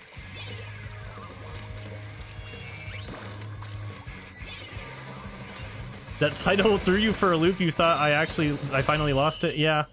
Maybe I am slowly. I don't think I'm quite there yet. Well, Octoling could be their own character. And that's what I'm talking about. Like, you can have similar movesets that are still different. We have 11 weapon classes in Splatoon now. You could have Octoling, you know, give them similar physics to Inkling, maybe some similar animations, but give them different attacks. Like, let them have a different, you know, instead of shooting a splatter shot, they can shoot a blaster. Or, like, you know, I don't know. They can use different... I know they incorporate a bunch of weapons into, like, Inkling smash attacks, but you can have different aerials, you can have different normals, you can have different specials, and it can be a new character. Like, I think there's absolutely potential in Splatoon to create a whole new fighter. I would rather that over them being an Echo. They would probably give Octoling Octo Shot. I mean, maybe, like, I don't know. It could be like an Isabelle situation. I mean, again, I said it. I do think Isabelle is excessive, but maybe, like, you know, Neutral B can remain, you know, Octo Shot / Splatter Shot, but then everything else could be different.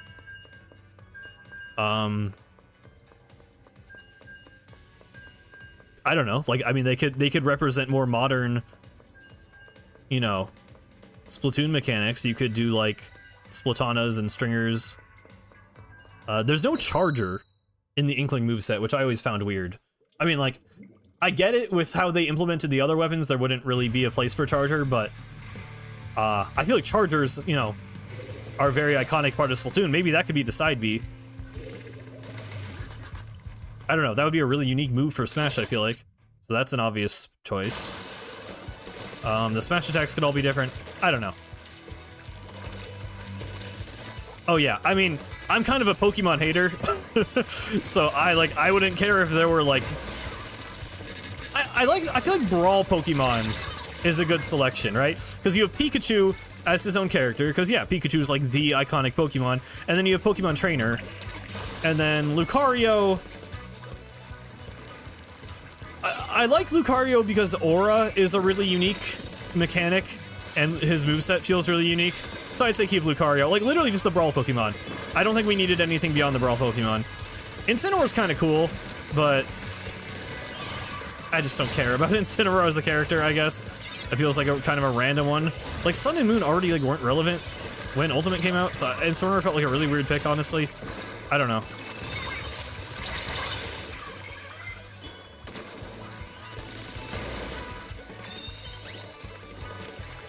Saying they only fell off at Scarlet and Violet is a bit generous, I think, but I don't know. I don't want to start talking about Pokemon because I really don't have much to say. I just don't really like the series that much.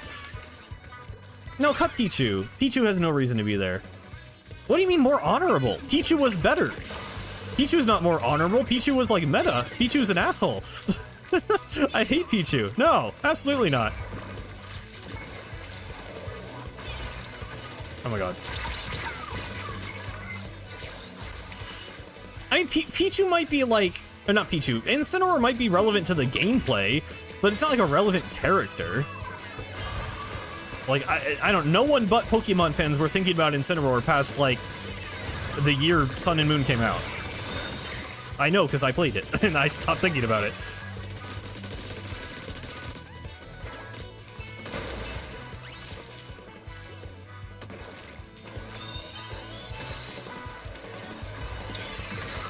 I mean, okay, like, Pichu in Melee is fine, because Pichu's a joke character. But in Ultimate, where it's, like, supposed to be, like, you know... the Ultimate roster is so big that there's, like, multiple joke characters now. Like, I would call Piranha Plant a joke character. Like, there's no way Sakurai added that to the game with a straight face, you know? Like, it's supposed to be goofy. And it's a joke character that's actually its own character with a different playstyle. Pichu is just small, more annoying Pikachu. Like, I just don't... I don't think it really has a reason to be in the game.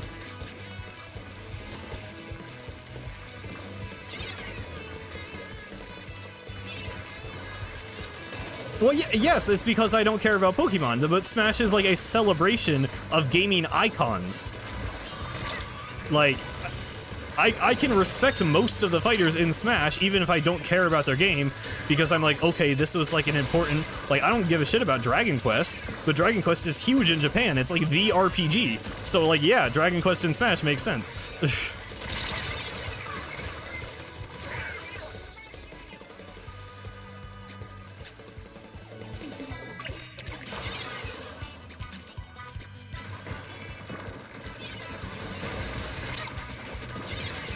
Yeah, I don't care about Jigglypuff. I think Jigglypuff kind of gets like the Captain Falcon clause, where it's like they're just iconic because of Smash, and like Rest is funny. Like, I don't know. I think Jigglypuff is a little different because they are distinct. They're kind of iconic to Smash. Their moveset is unique. I totally forgot about Jigglypuff when I was talking about Brawl Pokemon, but I do think Jigglypuff can maybe stay. Incineroar is the big question mark for me. And Pichu is just a no.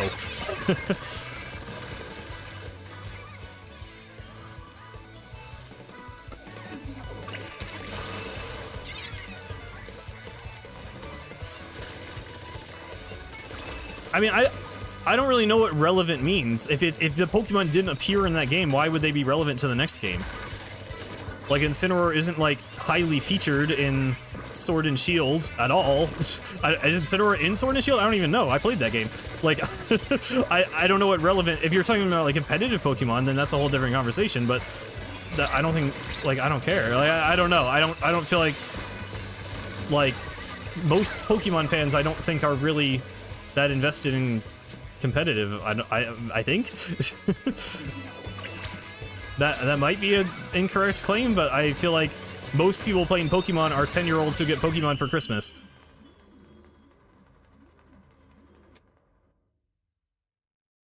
And the, like, Incineroar... Yeah, it's not even in the Pokédex. Competitive is just such a niche part of every community. Like, I imagine most conversation about Pokemon on the internet probably does involve, like, lots of competitive talk, but I don't think out of most people actually playing and caring about Pokemon, that's really the reason they play.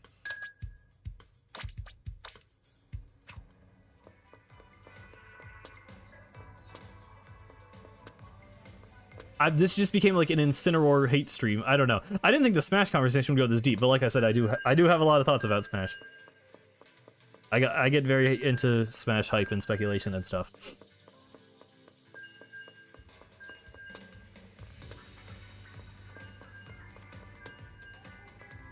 Yeah, I mean, I wouldn't mind if Pokemon trainers' Pokemon change.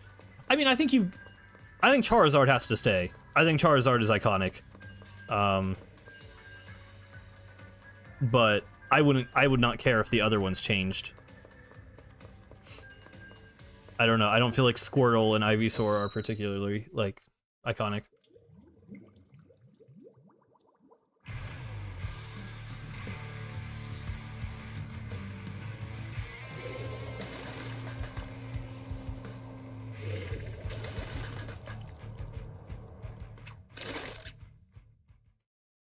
I also am just personally biased against Incineroar, because okay, I like what they did in Smash, where they, like, made him into, like, the wrestler, like, persona thing, but in the actual Pokemon game, like, I chose Litten as my Sun and Moon starter, and I'm like, oh yeah, Fire Cat. And then it became Torracat. I'm like, oh wow, it's like this cool fire cat that like shoots fire out of its, like, the bell on its collar. That's like really cool. And then it just turned into a dude. I'm like, what the hell? I don't want this. Like, I immediately did not like Incineroar's design. Like, I was... Sun and Moon was my first Pokemon game, so like I didn't know to like look up, like, you know, starter evolutions or whatever. Like, it was my first time experiencing any of that. And I'm just like, why'd my cat turn into this like ugly guy? Like, I was very not into it. So I've always had a vendetta against Incineroar. I did like I liked Incineroar more when they put him in Smash and they made him like funny wrestler guy, but I still would not miss him if he was gone.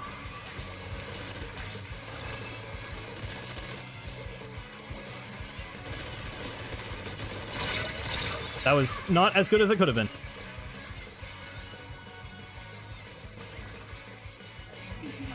Well, yeah, I got into Pokemon very late, which is why I, you know, I hold no nostalgia for it, and I'm not afraid to criticize it, because to me it's just a really boring RPG. But, yeah, Sun and Moon I know is a weird one to start with. It's my favorite. Funnily enough, wow, Pokemon players' first Pokemon game is their favorite. I bet that's a unique opinion, but, yeah, I don't know. I do think I have definitely not played the best of the Pokemon series. Like, I know people really like X and Y and Black and White, and I've played Sun and Moon, Sword and Shield, and Legends Arceus. Legends Arceus might actually be my favorite. Well, I don't know. Legends Arceus' story sucked so much, is the thing. Sun and Moon, I actually cared about the story. Legends Arceus had my favorite gameplay, and Sword and Shield was just mid in both fronts. X and Y are not better than Sun and Moon? Okay, I mean, everyone has different opinions. I never know. I feel like you cannot trust a single Pokemon fan's opinion, because they will all tell you, these games suck, these games are good. So... Black and White, I think, is the one... like, again, not really a part of Pokemon internet discourse, but as far as I'm aware, Black and White is the one I feel like I hear most people say is their favorite. Yeah, I feel like Milo would be... like, everyone is biased. I don't know. Everyone likes the game they started with. No one likes the new games. Except for the people who do like the new games, who only like the new games.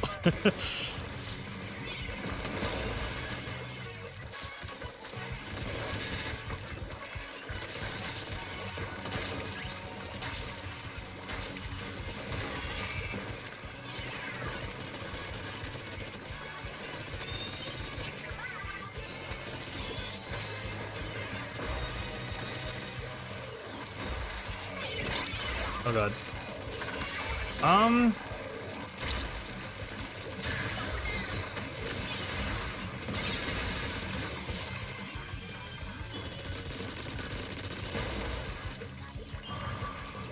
I don't know. I mean,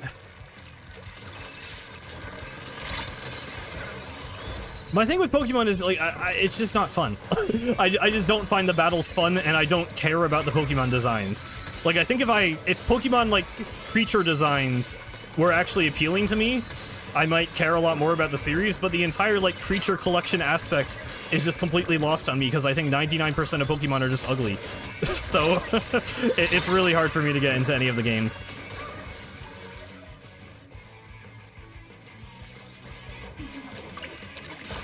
I can't tell if that's bait or not, Anti-Flow. I think people... I mean, Sora was literally the winner of the Smash ballot. Like, I'm not the biggest Kingdom Hearts guy in the world. I'm actually playing the first game right now. And it's okay. It's definitely not blowing me away. But I'm not the biggest Sora fan, but he literally won the Smash ballot. Like, he was literally the most requested fighter. So I feel like if you can argue anyone deserves their spot in Smash, it's like Mario and Sora. Like, he definitely deserves to be there.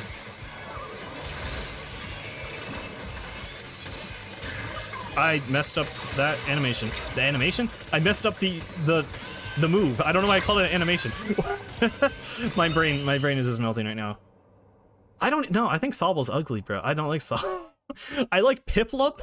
I like Litten and Torracat, because that was my first starter. There's probably like 10 others who I think are kind of cool. That's it. I don't know. I don't like Pokemon.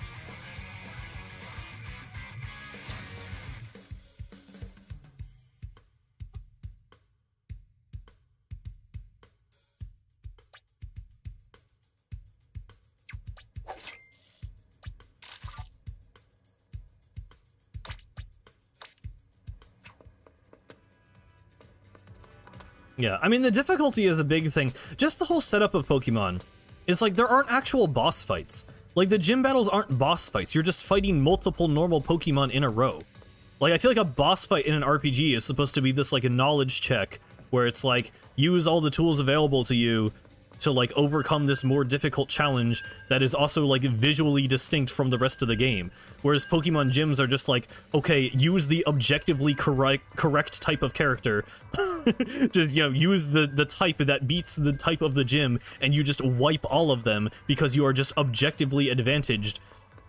And, like, you just build a team with all of the types in it, and then you win the game. Like, I just don't get the design philosophy. I just feel like multiplayer PvP Pokemon makes sense, and there's lots of depth there, but the single player story mode design is just so not good. I just don't get it. Like, I just don't get the appeal. It's just always so easy and obvious what you're supposed to do.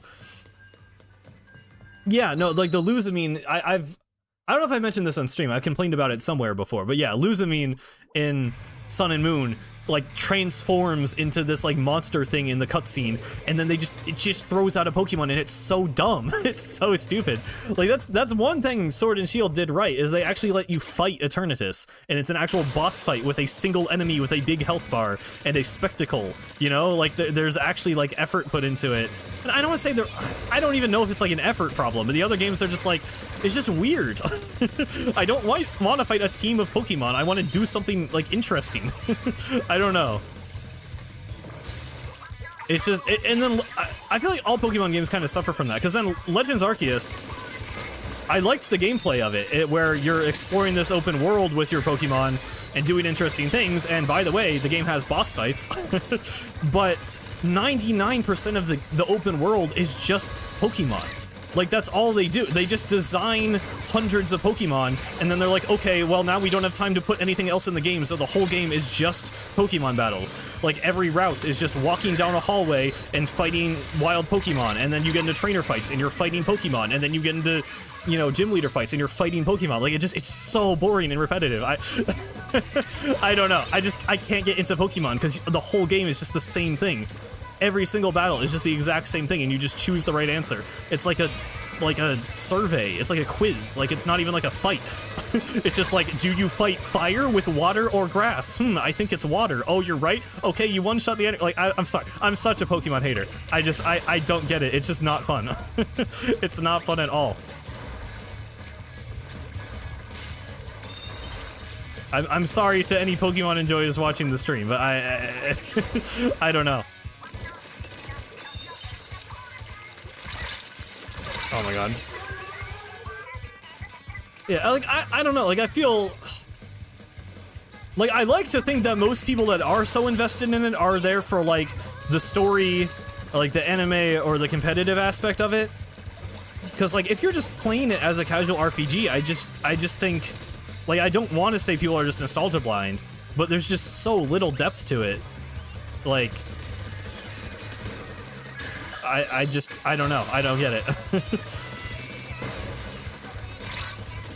I mean, I love Undertale, but mechanically, I would not say it's the best RPG. Undertale does everything it needs to do to be a 8-hour game with a really good story. Like, I don't think there's anything wrong with its mechanics, but they're not particularly deep either.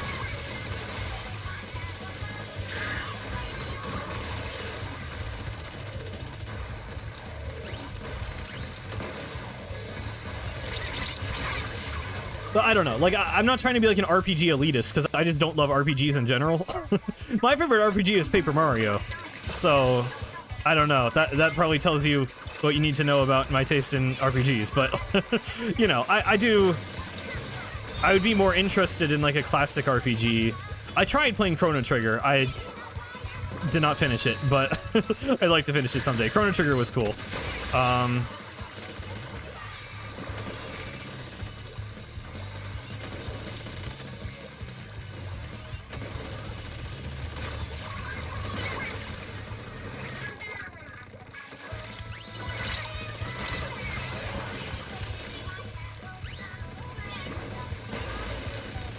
Yeah. Xenoblade... I did not love Xenoblade 3 gameplay. But I feel like that's... It was just a balancing thing. Like, the biggest problem with Xenoblade 3 is balancing. Because there's lots of optional challenges in the game that if you want to go out of your way to do them, like, I think the combat system is really deep, but there's just so many things layered on top of one another that it's like... I feel like you have to have, like, a PhD in Xenoblade to actually know how to be really good at Xenoblade, and because of that, the game doesn't force you to be good at Xenoblade. So, like, it got to the point where, like, I kind of just figured out a strategy that would deal enough damage before I died, and just ran with that almost the entire game. Like, I would use the new classes as I unlocked them, but I don't know. Xenoblade just had so much going on that I felt a lot less in control of what was actually happening. And I didn't really feel like I was, like, strategizing most of the time. But I respect that that was, you know... I think the depth is there if you're looking for it, but I guess I wish the game pushed me a little harder to actually learn its systems. But I certainly respect it and enjoyed it a lot more than Pokemon.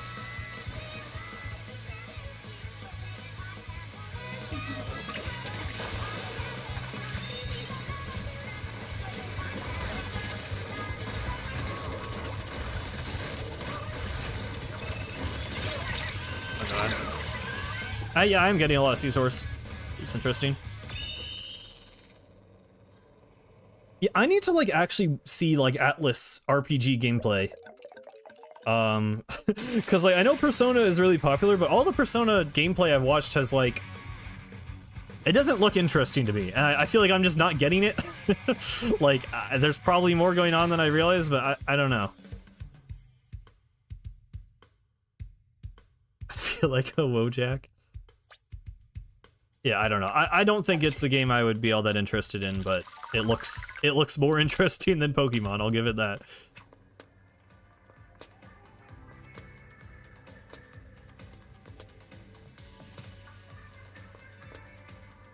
Played most of 4. Yeah, I don't know. Like, I feel like everyone talks about, when everyone talks about Persona, they're like, oh, the UI is so cool. Oh, the all-out attack animations are so cool. But, like, the gameplay, from what I've seen, is like 80% text boxes and 20% like what looks to me like kind of generic RPG combat, but maybe I just am not, you know, aware of the complexity that is possibly there. I don't know.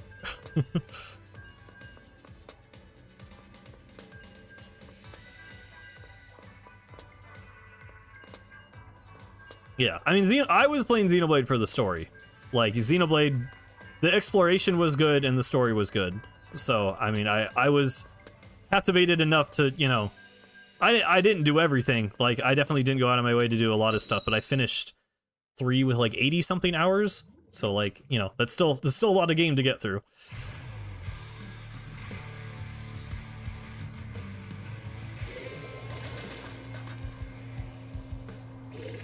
I mean, I think that just depends how much they change the gameplay, Gooberling. Like, if they want Splatoon 1 through 3 to be the Splatoon trilogy, and then they want to do like a soft reboot, I could see them not wanting to call it Splatoon 4. But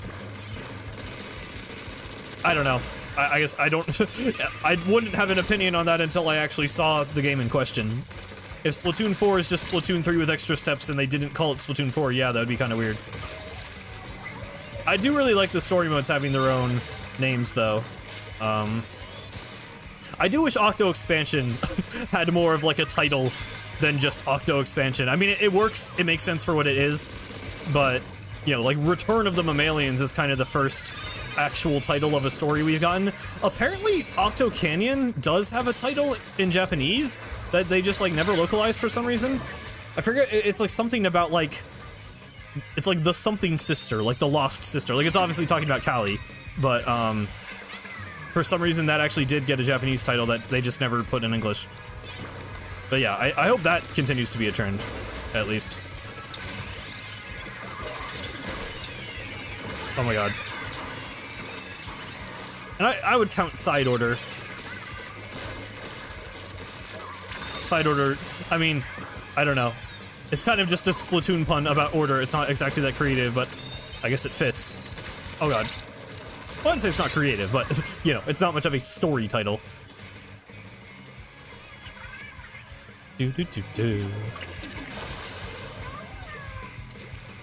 I just hope people make a better fan-made Splatoon 4 logo, because the one I keep seeing is kind of bad. I don't know. I'm not a fan of it. I feel like they're all... I don't know. Like, with Splatoon 3, there were a bunch of fan-made logos before the real one came out, and they basically... Some of them just looked like the actual logo. Like, you know, people figured the color scheme would be, like, yellow and purple, or yellow and blue. So they made it a yellow 3 with the little squid arrow.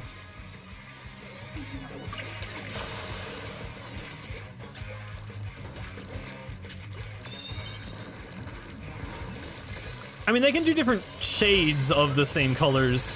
Like, you can have a pretty distinct... If they do, like, a blood orange versus, like, you know, more like cyan, it would still technically be, you know, like orange and blue, but it wouldn't look like Splatoon 1. Pink and purple are not complementary colors, so I'm not sure why that's... that wouldn't make any sense.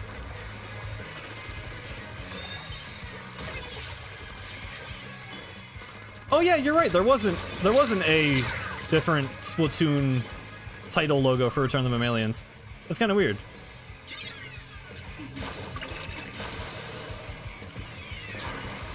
You meant blue? Oh, okay. Oh god.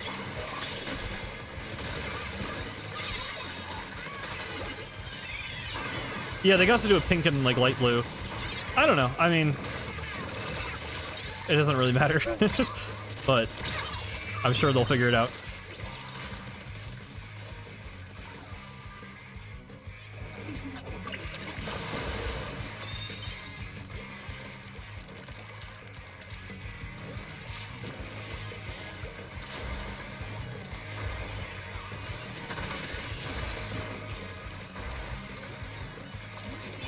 I mean, I already feel like the Splatoon 3 blue is kind of similar to the Splatoon 1 blue. I know it's more like purple, but it's like indigo. But in a lot of the like UI and stuff, it kind of does just look like blue.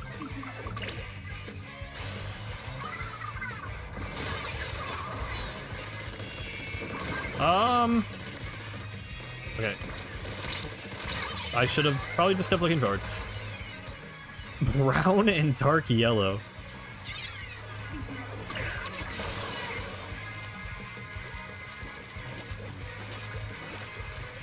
No, I mean, yellow and purple are complementary colors, but the specific shades they chose, the purple is, like, really close to blue, I feel like.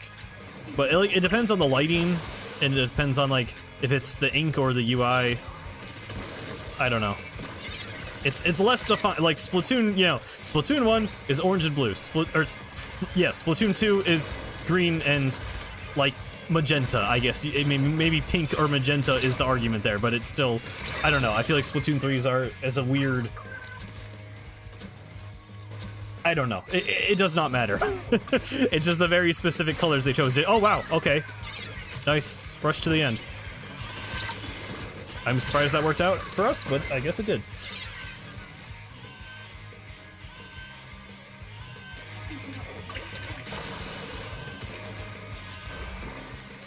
Well, I think they're always going to want to use complementary colors because they want to use, you know, the in-game ink for the... Like, the in-game ink has to match the title colors of the logo. And obviously, for gameplay reasons, its enemy team ink should probably be complementary just so it's easiest to tell apart. They do not have... No, they still have 30 seconds left. Oh my god. I do not like how far they're getting. Okay, nice. Nice.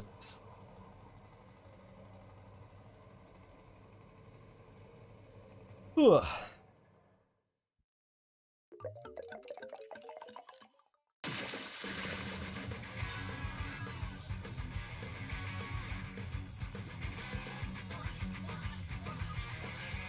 Yeah, I'm sure Nintendo's graphic designers will figure it out. I don't really know if we need to speculate on Splatoon 4 colors.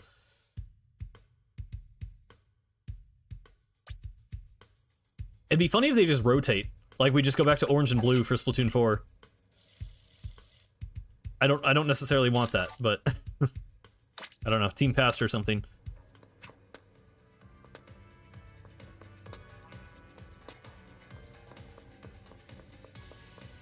I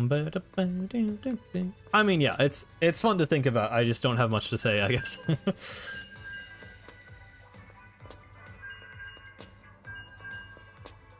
You just realized Yoshi was in Smash 4?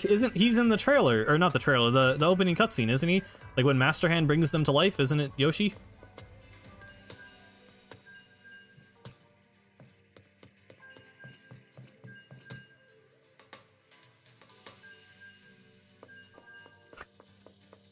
I think we just have a Yoshi hater. I don't think it's the whole chat.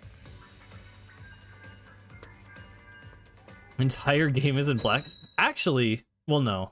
I was gonna say black and white would be cool for like maybe not like the game, but like a story mode. But I mean, that's kind of just side order, I guess. Side order was like beige and white, and then the enemy ink was black. But yeah, I don't know. I guess that's kind of already been done. The monochrome.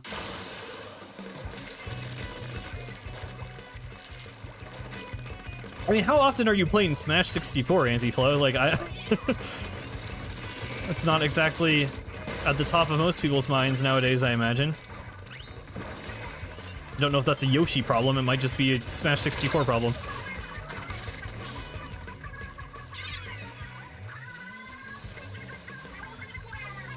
Yeah, black and white would be weird for the main game, but... I mean, the thing with side order is that you don't really... The ink isn't black and white most of the time. It only is on, like, the first floor, because then your ink starts getting colored to the color chips you choose, which is cool, but I don't know, it would be a little interesting to see an entire campaign where it's just, like, white versus black. I have played DeBlob, yes. That was, like, yeah. It's weird thinking back to the start of Splatoon 1 when people saw Splatoon and were like, whoa, this is like DeBlob, and now it's like, way more people probably know what Splatoon is than DeBlob. But yeah, I really like the first DeBlob. I never played 2. The first one is cool, though.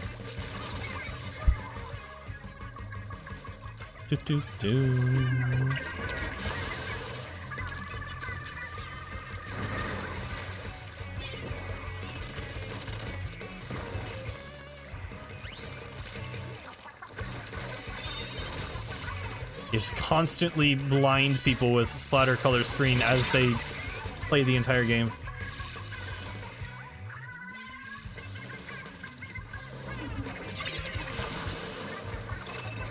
Yeah. I don't, the Blob has a really interesting, like, difficulty curve, I guess. I feel like the game starts out, like, so chill to the point that it's just, like, you know, a fully, like, casual, like, you know, almost like paint simulator game. Like, it starts off so relaxed that you're like, you know, there's barely any threat at all, and you're literally just walking around painting buildings. And then by the end of the game, it's like, you know, it's not anything crazy. Like, I could beat it as a kid, but I feel like there's, like, actually lots of, like, enemies to crush. There's, like, you know, interesting ways you combine the paint colors, and the final boss is, like, a full boss fight. I don't know, like, I think what happened with that game is, like, I started it when I was, like, really young, and then came back a few years later, so I just remember being kind of surprised at how, like, intense the game gets by the end. The ending is just cool. I don't know, it's a very cool game. It's very memorable.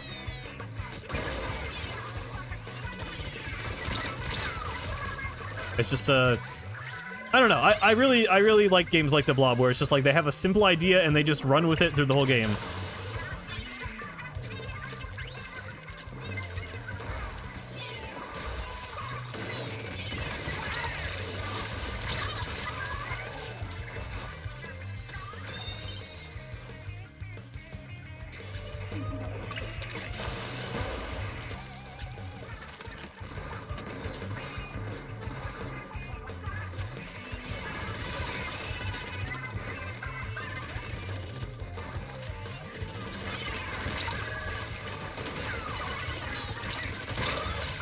Too. Return of the... I do not think they're going to bring back the tofu box. It'd be funny to reference that, but I do not think it will actually happen.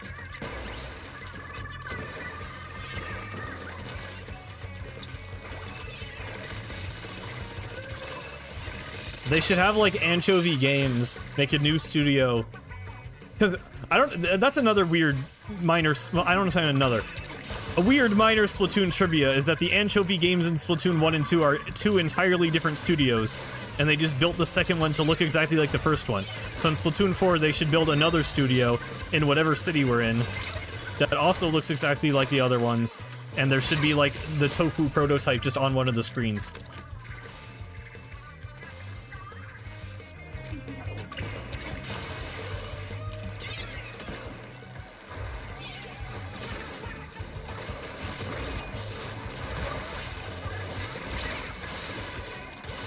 Is this a surge spot? Wait, hold on. I'm labbing something mid-game. Is this... Can you do that? Oh! That's actually kind of cool. I mean, it should just be an inkable wall. It really should just be an inkable wall, but it's kind of cool that you can surge there. I did not know that.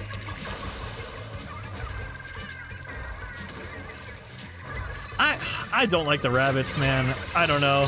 The Inklings are just so much better than the rabbits. I don't want them to touch the rabbits ever again.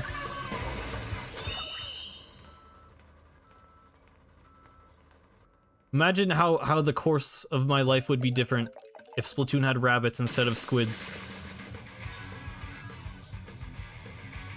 I don't even think they looked bad. It's just like... It's so much... I don't know. The Inklings are just so much cooler. I like that they're, like, humanoid, too. Like, I could have never taken the rabbits seriously. Like, I would have never cared at all about Splatoon lore if they were just, like, anthropomorphic rabbits.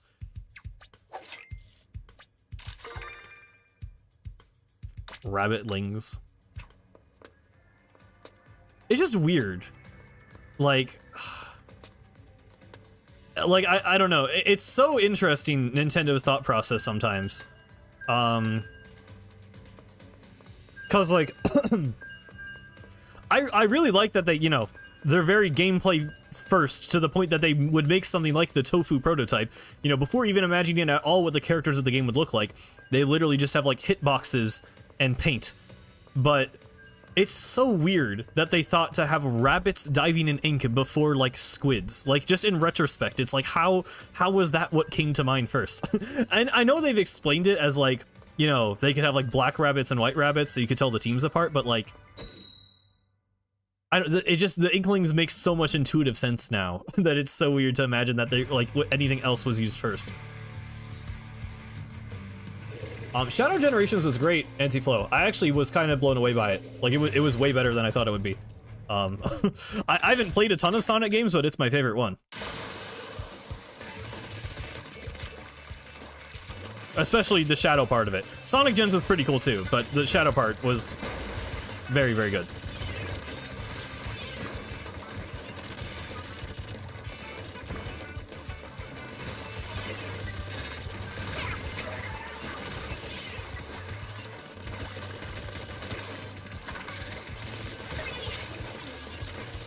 Yeah. I mean, to be fair, I think it was like... Yeah, it was like kind of the 90s. Oh my god. Like, I think they were trying to contextualize the ink as like graffiti. So they were just thinking of like, you know, mischievous characters who would like go around and, you know, paint up the walls with graffiti. So like, yeah, I can kind of see it.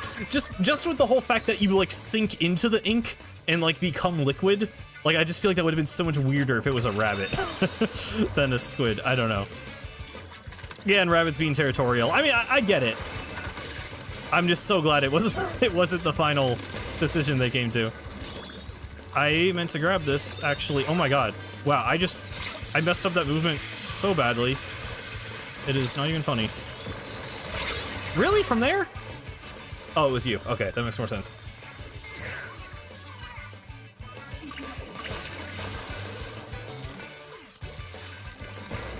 Oh, I did not know there was cosmic clouds in Fortnite.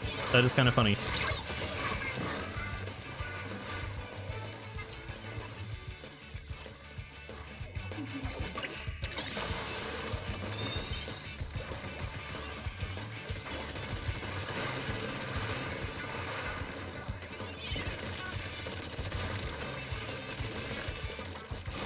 Yeah. I don't know, I feel like Splatoon really was just a few steps away from becoming something so much less than what it is. Like, cause they, you know, they considered using Mario characters, and like, you know, I love Mario, but like, you know they would have not been able to do all the things with the story and lore that they did if it was a Mario game.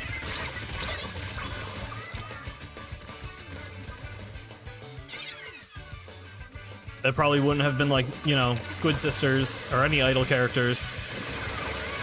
It just would have been so much more boring as a Mario game. This is not good. Oh, comet clouds. I mean, I think they, like, didn't really want to use Mario characters, but I don't know if it was, like, a last resort. I mean, they made a prototype with, like, Mario shooting a paint gun.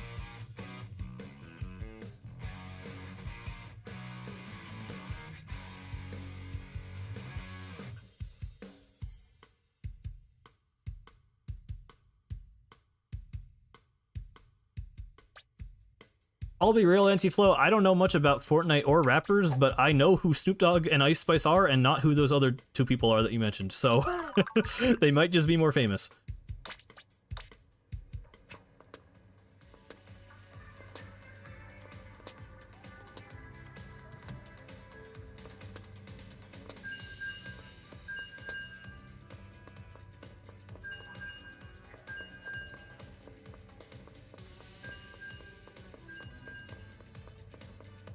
Those are wait, are they actually Fortnite OCs, or are you joking? I don't even know.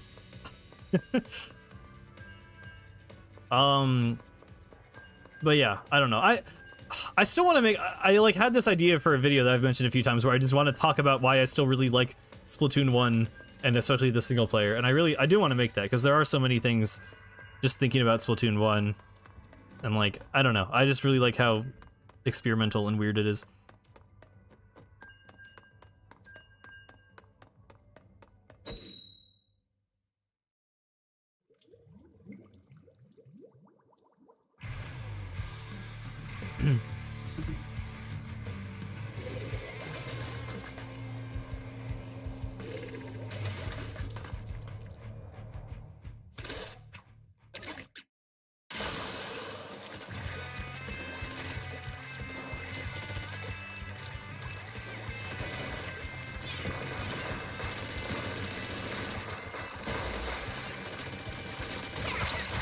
Yeah.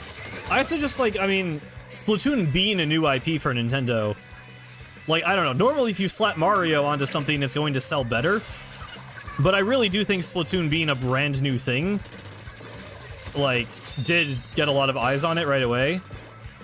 Because, you know, it was like the Wii U. It's like, okay, another Mario game for the Wii U that, like, didn't have any third parties. You know, it didn't have... You know, if you weren't into Nintendo stuff, you weren't going to be into the Wii U.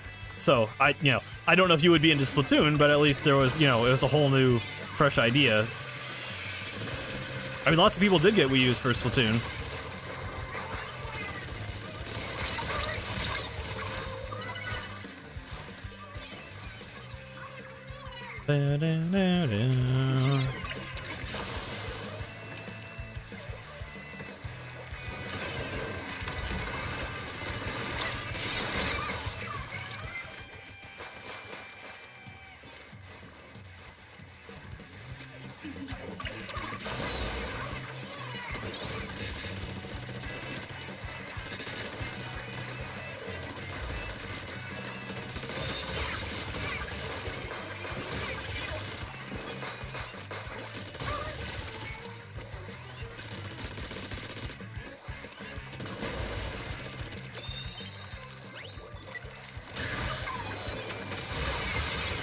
Okay. Not bad. Oh god. Yeah, it's so weird to imagine Splatoon having gone in any other direction.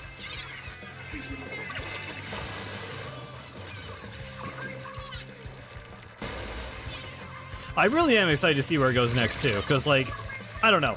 Splatoon 3 was obviously a big deal, and I will always, you know, argue that it does enough to distinguish itself as a sequel from Splatoon 2. It has, you know, the most content of any of the 3 games. Like, I really like what Splatoon 3 is, but, like, you know, something really refreshing and new that kind of has the kind of excitement. It wouldn't have the excitement of Splatoon 1, maybe, like, because it would still be Splatoon, but, like, I don't know. Trying to recapture some of that, like, experimental spirit, I think would be great. I would love to see them try and do some new things.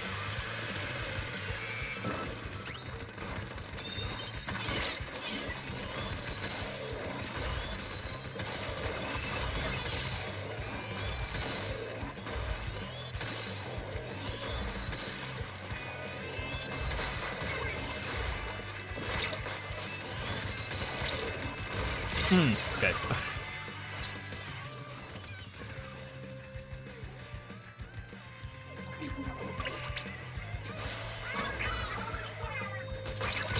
Man.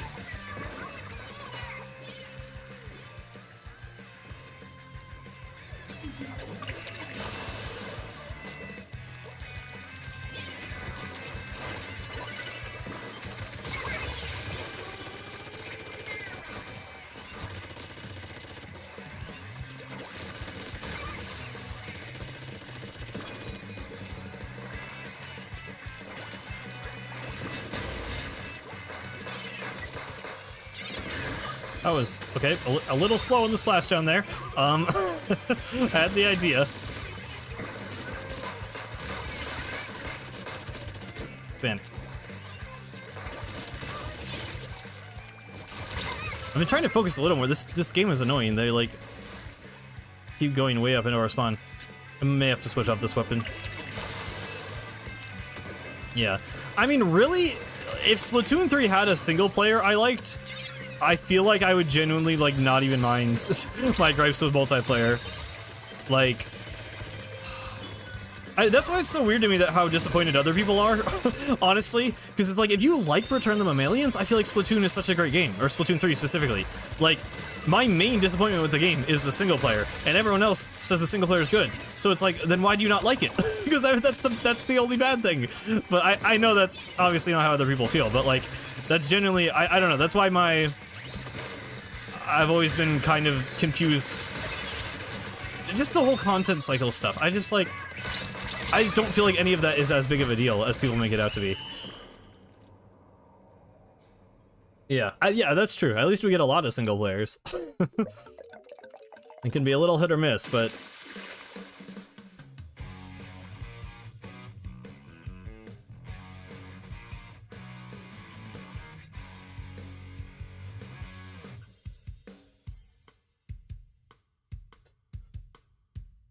I don't know. I mean, every time I see someone on Twitter being like, yeah, Return of the Mammalians is like the best Splatoon single player, it's like do we play the same games? Like, I don't know. I never get that take.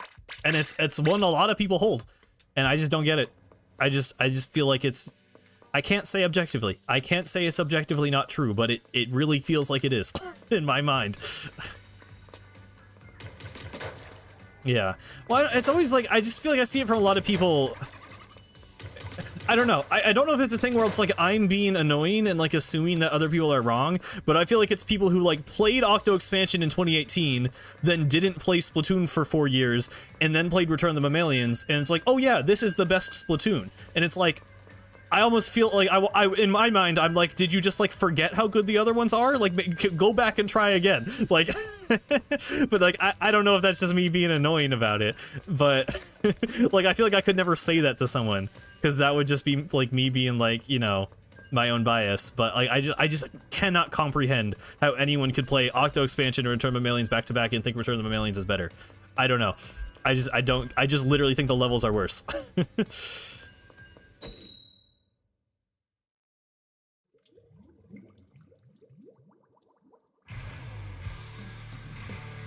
Yeah, I don't know. I just genuinely, I mean, it is just the truth that a lot of people don't play them back to back, right? Like, a lot of people aren't insane like me and won't literally re-100% every game for a video that will come out in like 2 months, but like, I genuinely just think Octo Canyon even is more fun than Return of the Mammalians. I just think the levels are more interesting. I just like, I don't know. I don't get it. Yeah, like Octo Expansion, I can just go back to it every time, and it's like, this still just feels so cool and unique and different from all the other things in the series. In Return of the Mammalians, it's like, okay, here's a level where I hold forward and kill Octo Troopers. Okay, here's a level with propeller lifts. Wow, that's original. Like, I just seriously feel like I'm not playing the same game as other people.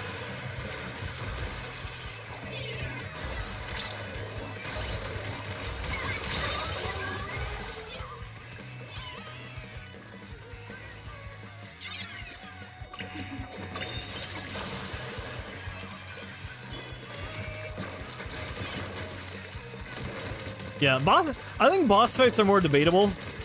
I think Return of the Mammalians boss fights are okay. Big Man sucks, at least on a replay. Like, first time, it's like, wow, Mario Sunshine reference, and then replay, it's just like, oh wait, this is actually just kind of garbage. Like, this is literally the worst boss fight in the series. And then the other ones are like, okay. But yeah, I don't know. I don't know why I'm bringing up this rant again. You've all heard it 10 million times, but genuinely will always be my least favorite part of Splatoon 3. And if they nail the base single player next time, I'm probably going to love Splatoon 4. Like, that's really all it takes for me.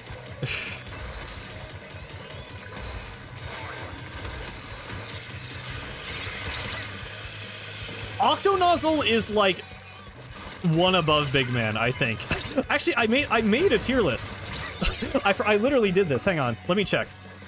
I made this just for fun. I might make this into a video, but I guess I don't really care about spoiling it. It's not that interesting. I literally just, when I was bored, ranked all the not even a tier list. I just made a list. I just literally made a list of all the bosses. I won't read all of them off, but I'll check where I put Big Van. Hang on. Yeah. Well, I don't, like, and it's this thing where, yeah, it's like, I don't want to be presumptuous and be like, oh, you're just not a real Splatoon fan. You don't actually, like, know how good they are. But I'm like, I seriously just get the impression that people play every single player one time and just forget, like, 90% of it and just say the most recent one is the best. Like, I don't know. I mean, people said Octo Canyon was worse than Valley, so I guess that's the exception, right? But that was just because it was, like, more of this. I mean, that's the thing I don't get.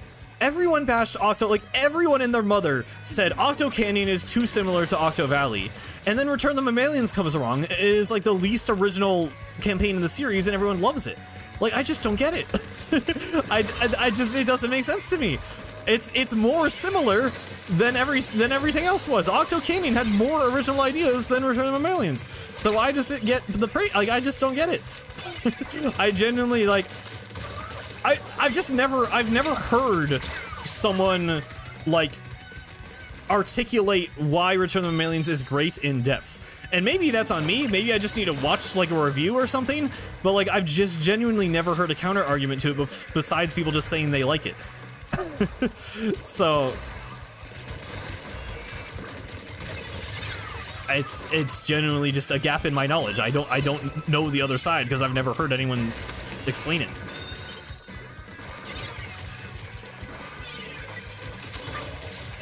I love Octo Shower. I think Octo Shower is really fun. Like I said, I like Charger a lot in single player. And the arena is cool.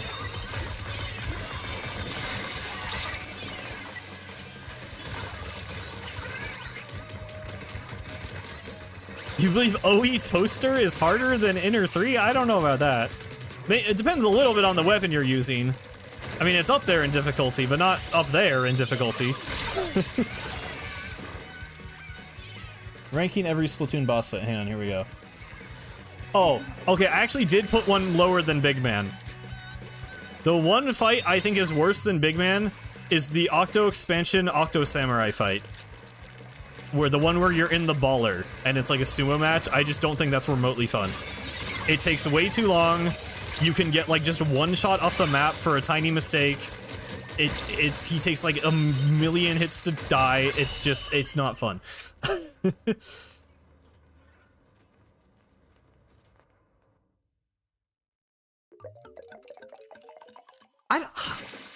I don't know. I feel like people always overblew how difficult Octo Shower was with the other weapons. You just ride the rails.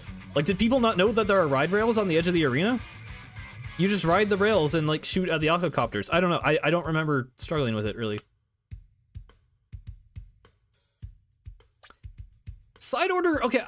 I don't think pinging Martial is that bad, honestly.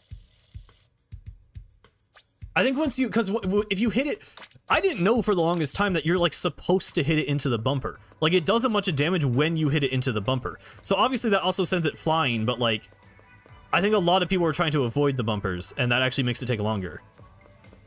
But I don't know. I don't love it either. Yeah, obviously I had my no hacks experience with that boss, so I didn't love that either. I'm not even 100% sure if that's true. Like, don't quote me on that. I think it does more damage if you hit into the bumper. I think that's what you're supposed to do. But, like, yeah, myself and everyone else were not doing that. So, like, I mean, you can still say that's on the game for not explaining that very well.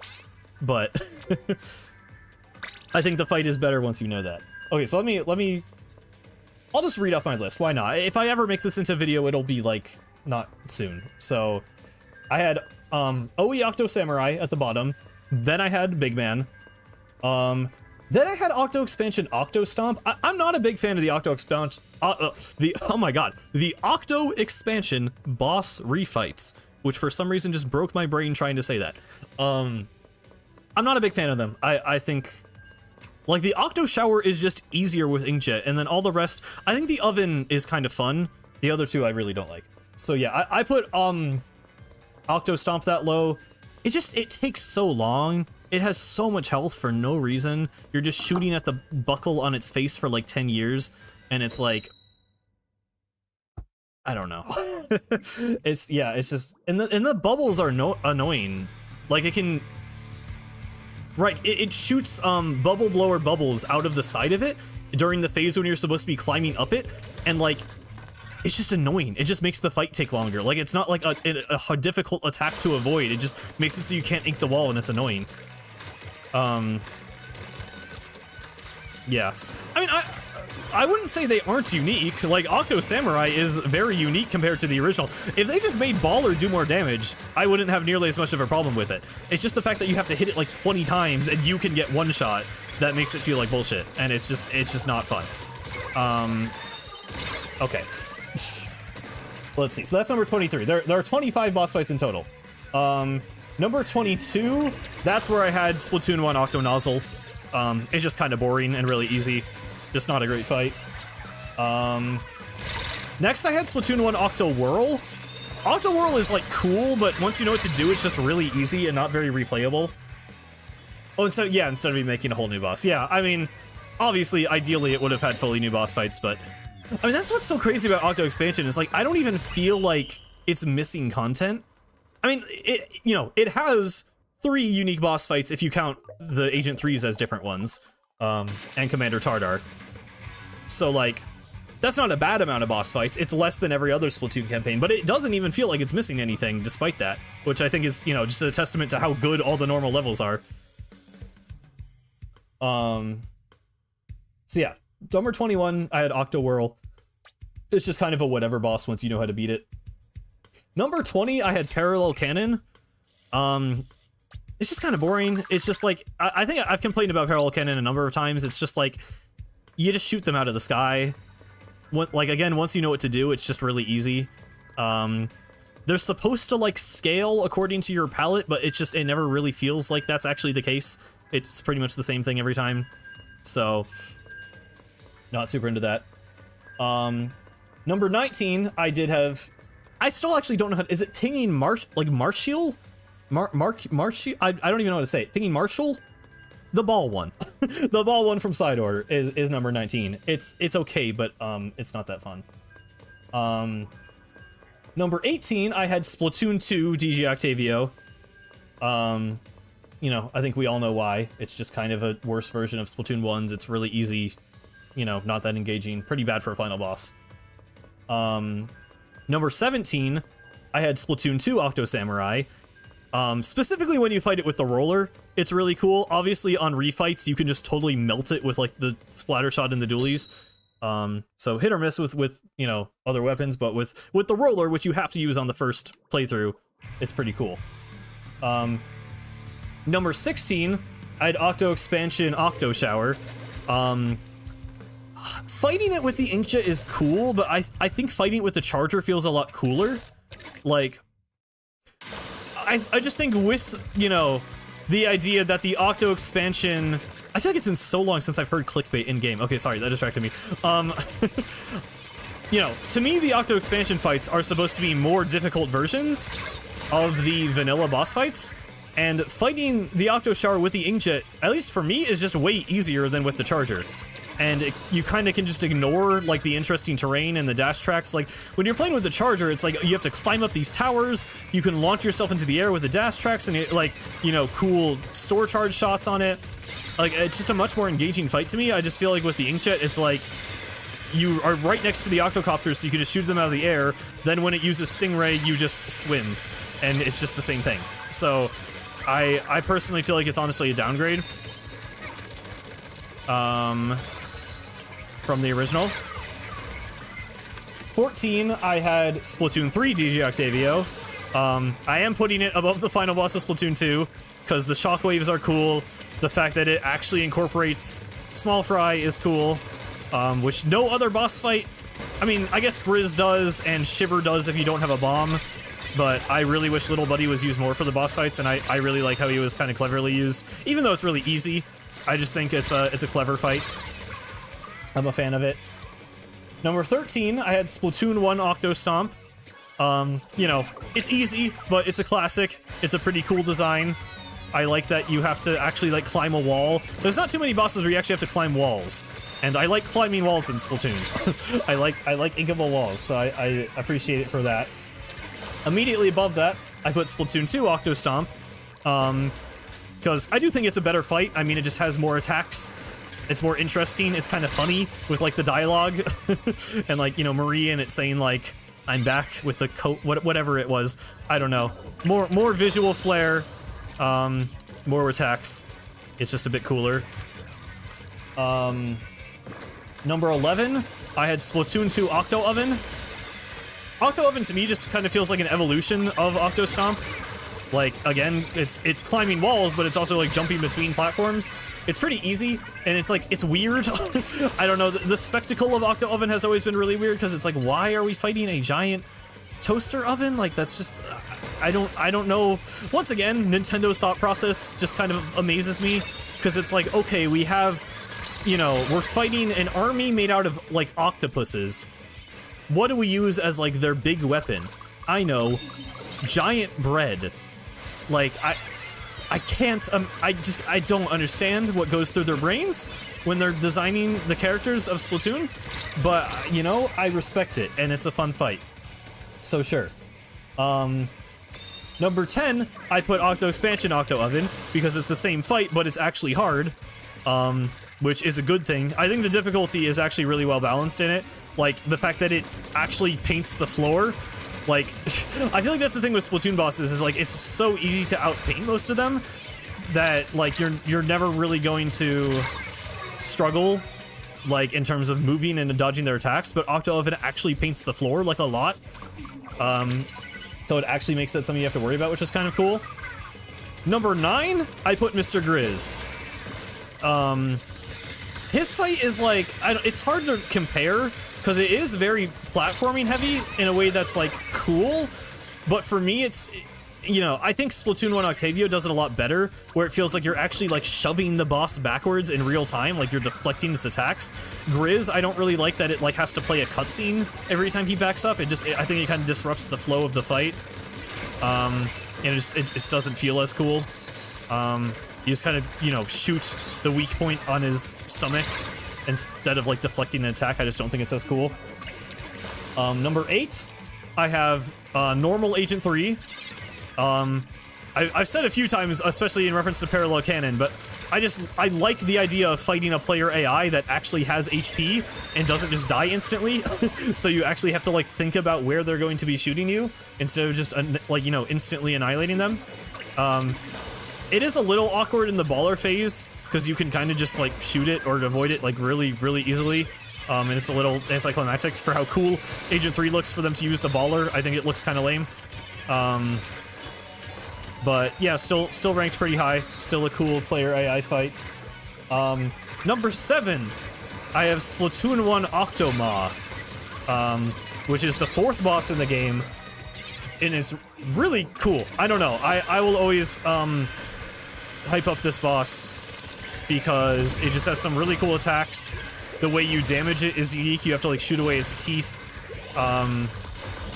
It has an attack if you don't shoot all the teeth, where the teeth fly over to you and become like little rocket launchers that then like open up and have a gun inside them. It just looks really visually cool. Yeah, you know what number 1 is going to be. We'll get there. But yeah, I like the Octoma. Number 6, I have Overlorder. Overlorder is like fine. I don't like 6 is kind of high. I might change this. I just made this list like in one day. Like I wasn't thinking that hard about these, but yeah, Overlorder's cool. I think, you know, obviously the story context isn't that cool because, you know, it's either Order, which is kind of bland in terms of dialogue, or it's Smallisk turning into Overlorder, which is like there's literally no stakes, you're just like doing it for fun basically. So yeah, but the spectacle is still pretty cool. The fact that on the first fight the attacks sync to the music is really cool. You know, fighting the portals is unique from any other Splatoon boss. It's, you know, very similar to the rest of Side Order gameplay, but to other bosses it's unique. My favorite weapon is Vanilla Splattershot. You don't need to spam your messages, by the way. I can see them. Sorry, we're talking about boss fights right now. Give me a second. We're going down the list. Number 5, I put Asynchronous Rondo.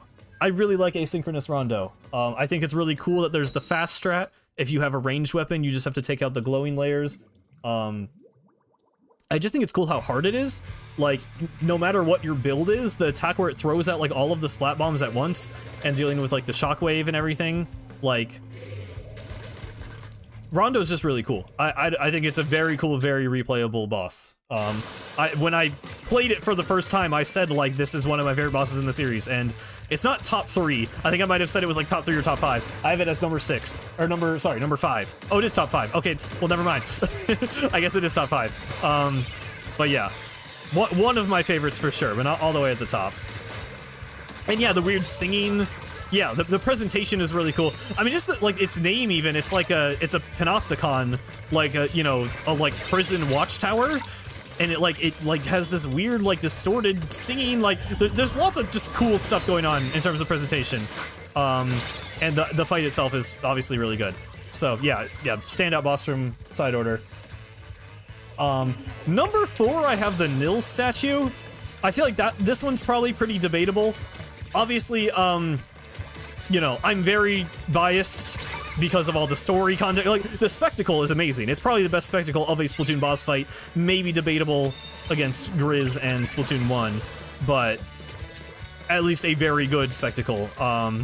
And it doesn't exactly feel like a fight, it's more of like a timed challenge, but I think as a timed challenge, it's very cool. Like, you know, Octo Expansion kind of invented these, you know, target shooting, rail grinding type of missions, and this is just like the ultimate version of that. And like, it's a little confusing the first time around, I think, like Marina explaining where everything is gonna land and whatnot, like, it's a little overwhelming. But, you know, I've said this before, I like a boss that will kill me 1 or 2 times. Like, I actually do like when a final boss is able to give me a real challenge that I might fail. So my first time fighting Commander Tartar, I didn't beat him until my 3rd try. And that made the fight better for me. I liked that, you know, it kicks my ass a little bit that I got to see the bad ending. To me, that improved the fight. So I have that up pretty high. Number 3, I actually have the Octo Shower. I really like the Octo Shower. I think most Splatoon boss fights just take place in like big empty circle arena, and I really appreciate that the shower has like really cool terrain to work around. I feel like it's really replayable because you can like approach it from literally a number of different directions. I just think fighting it with the charger especially is really cool, but I don't mind it with the other weapons. I think it's always fun. And yeah, I just love how different it feels from all the normal Octa Valley bosses. I think it really stands out, mostly because of the arena. And, you know, it's a shower. The theming is weird, but they commit to it, you know? Like, the background is, like, this, like, weird, like, misty bathhouse, almost, or, like, at least, like, you know, there's, like, pipes everywhere. The floor is, like, bathroom tiles, and then the thing, it looks like a shower cap with, like, a plug in the head. Like, it's weird theming, but it's consistent, you know? It's, like, the execution is there. So I think Canyon bosses, I think Canyon bosses deserve to be this high. And then, okay, top 2, you're gonna know who they are. Number 2 is Inner Agent 3. It's iconic, you know, the music is great, the character moments and the implications of the fight are great, and it's the most difficult fight in Splatoon. As a veteran player, I like difficulty. So it's just, you know, it's cool. I like going back to it. Like, I like refighting Inner Agent 3. I know for some people it was like frustratingly difficult, but for me, I just thought it was awesome. Obviously you have Calamari Incantation playing, you know, it's like Agent 8's final challenge. Yeah, I love it. And number 1, obviously, Splatoon 1 Octavio. Yeah, I mean, literally all of you knew that was coming. I literally talk about this boss like every other stream. But yes. It is the perfect blend of Splatoon movement and platforming and shooting. It's a solid difficulty. I like to play the game without upgrading the hero shot. I learned recently, if you do upgrade the hero shot, the boss fight actually becomes harder. It actually scales to your upgrades, which for some reason I don't think any other boss in the game does. So, yeah, it feels like, despite being... You know, the developers were saying, like, oh yeah, the single player was, like, the last thing we added to the game. Nogami, like, barely even helped with Octavio, apparently, which is really funny to me. I think it was Nogami. I know when people were talking about, like, the boss, you know, the screams in the boss rooms, I think it was Nogami in the interview, and he was like, I barely worked on Octavio, I didn't even know about that. So, yeah, I mean, literally my favorite boss in any video game ever. So I am very biased. It's the first time, I mean, for me, like, obviously the story presentation isn't there in the way that it is in the other games, but it's the first time you hear Calamari Incantation, and that moment is like, you know, I mean, that's like the iconic Splatoon single player moment. And, you know, retroactively, they have added a bunch of lore relevance to that moment, so... It works for me. It checks all the boxes. It does everything I want a boss fight to do. So yeah, I don't know. Hope you enjoyed that impromptu ranking video in the middle of the live stream. but I do think it is very fun to talk about Splatoon single player and Splatoon bosses. I might make that into a full video someday. Honestly, I could probably just clip this part of the stream and upload it. Like, I don't need to make it that high production value. Like, I pretty much said everything I was gonna say right there. So, maybe I will do that. Like and subscribe, yeah.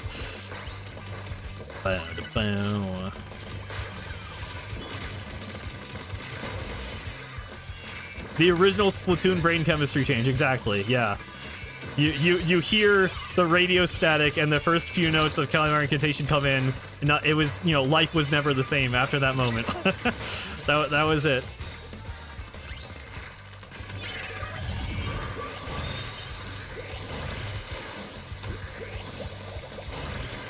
And as a kid, that boss did kick my ass, by the way. I've talked about this before, but yeah, I didn't know you could upgrade your weapons in Splatoon 1 somehow, and I was, you know, just a 13-year-old who sucked at video games, I guess.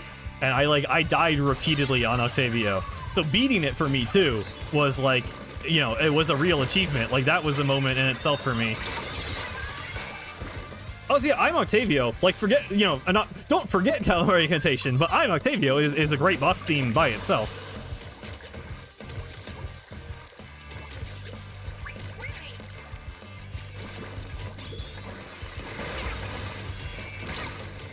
Yeah, I talked about Nintendo music earlier. I'm not really a big fan of it, to be honest, but I'm not gonna repeat everything I said. I probably won't use it, but I guess it's a thing that exists.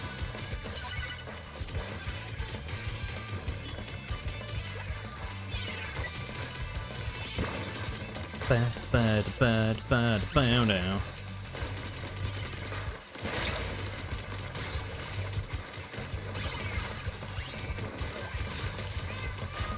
Honestly, yeah, I think I might just do that to get out like a quick upload, because it's been a while since I've uploaded anything, and like, I don't know. I like to put production value into my videos, but it's just a boss ranking. It's not that deep. I don't really need to like go all video essay with the editing. I can just put that clip of the stream in, trim it down a little bit, put in some PNGs of the bosses and call it a day, probably.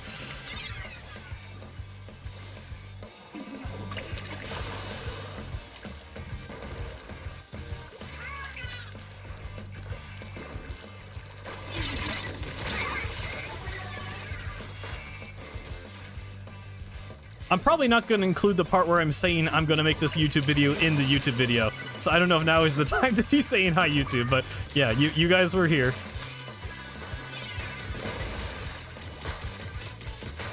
Okay.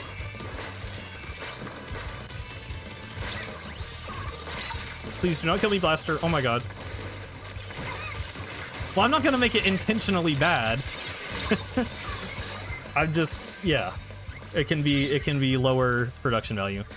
Especially considering the video I'm working on next, that will be very high production value, so.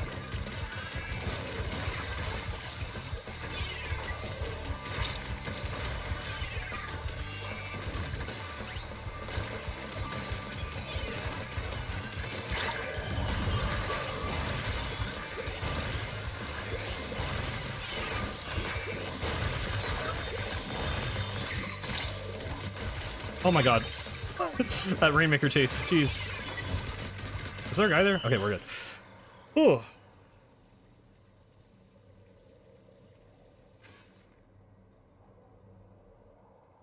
Now part of the Cosmic Cloud lore, yes.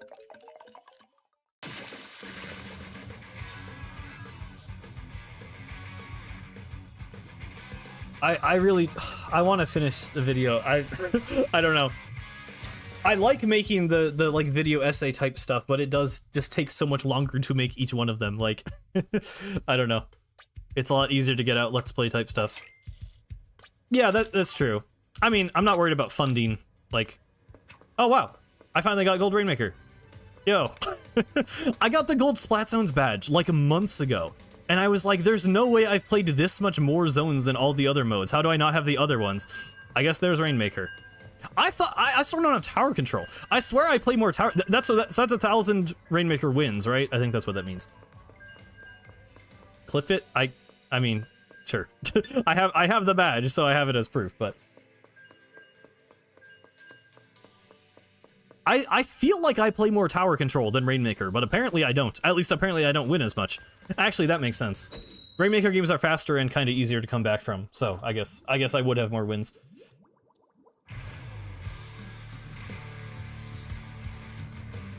But yeah, I think I should... Throwing in some shorter videos here and there is not a bad idea.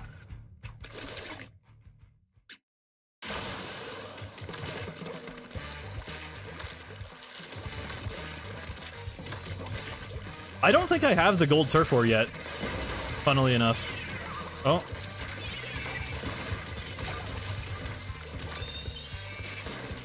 It seems like Splatfest would give me that, but I guess it never did.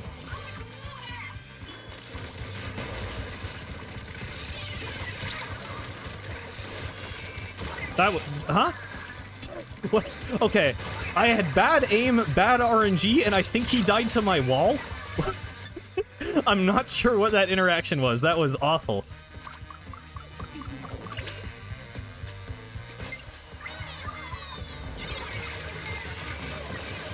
I mean, I have 1,500. I just hit 1,500 hours in the game, and I just got that badge. So, you might have a ways to go. That's crazy that it takes that long, actually. It probably takes less long if you're good. Well, I mean, 1,000 games of each mode is 1,000 games. Like, you need literally 4,000 games. Is the gold Turf War one 1,000 Turf War wins, too? Like, do you need 5,000 wins to get all those?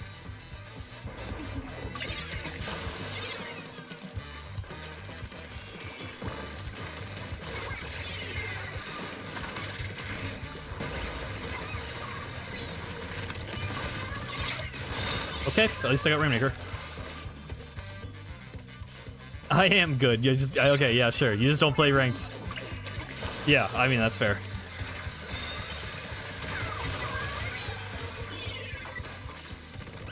What are you doing? Who goes this way? No one goes this way. No, I'm mad. I'm mad. I'm mad that worked. That should not have worked. That really should not have worked. Oh my god.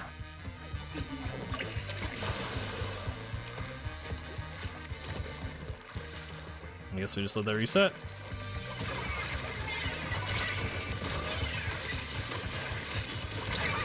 I'll take that trade, honestly. Do do do do do do do. Just got to 999, nice. Yeah, I forgot. Someone mentioned at the beginning of the stream. I actually forgot it was Triumvirate. I will maybe do that on my own time.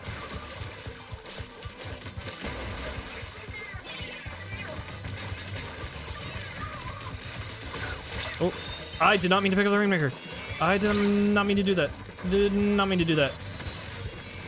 That's fine. That's not fine. You have 2,200 hours and still don't have the turf one. Yeah, fair enough. I mean, I don't know how close I am. I haven't checked. Is there a way to check?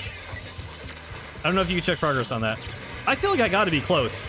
I mean, I've gotten ruler or higher in every Splatfest. I don't see how that wouldn't be close to 1,000 wins. I don't really like Fortnite. I don't play Fortnite at all. I'm not gonna play it on stream. Oh, he really did that.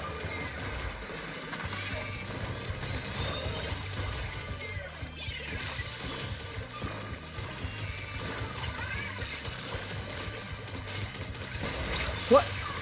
Were there? Oh, there are 2 decapitators. I thought that guy teleported.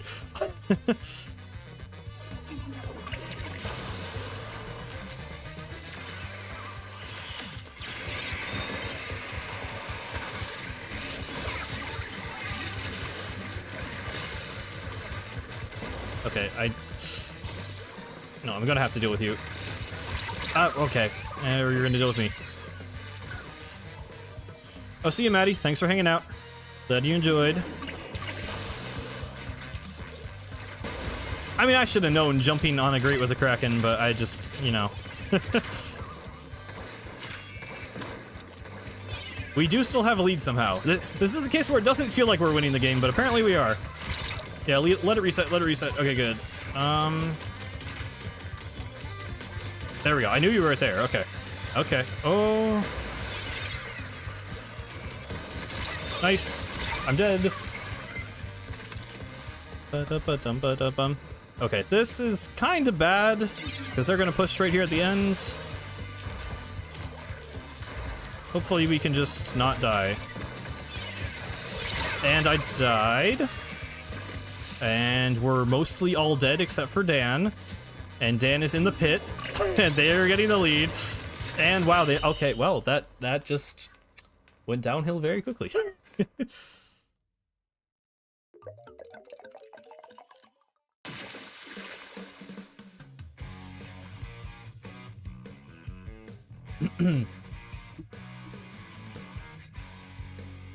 Make me want to play Splatoon right now? Yeah, that'll happen. It is a good game. Have you ever played Skylanders? Not really. I played it like multiplayer at like other people's houses who owned the game like 10 years ago. Has not really been a series I have experienced much of.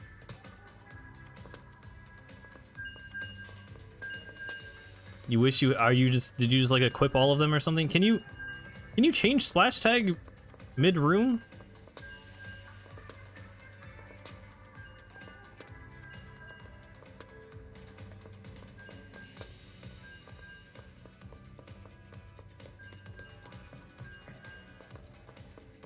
Yes, Daydreamer. Well, I just said your name totally wrong. Daydreamer. That's not even, that's like a normal word and I just messed that up somehow. Yeah, you can join next time. I will be ending fairly soon. Like 15-ish minutes.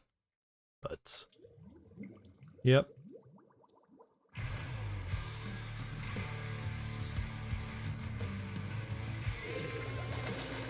Yeah, I don't know. I mean,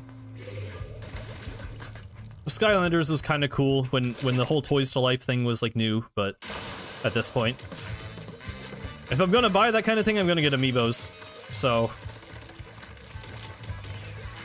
and like I don't know, the gameplay in Skylanders does not seem like anything incredible.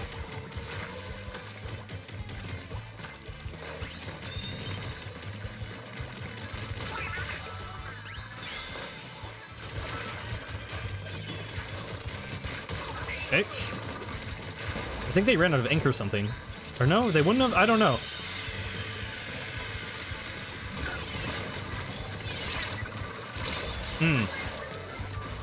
That was an unfortunate angle. Oh. Well, okay. That's 1001 wins, wow. I really want the tower control one, though. The gold Rainmaker badge is annoying because I feel like it just looks like the normal, like, you know, the Rainmaker is gold. So it's like, how do you make a golden Rainmaker badge? It's just like slightly shinier. I feel like the tower one looks the coolest.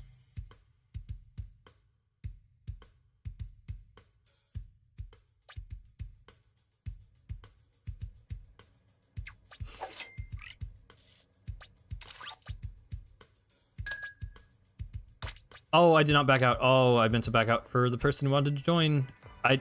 The game was so fast that like, sometimes the game is really long and then I forget, and then game was so fast that I'm like, oh, it hasn't been a whole game yet. Like, I don't know, my bad. Yeah, he calls me Mr. Loud sometimes, because Cosmic C Loud or something, I don't know. Or Cosmic Loud.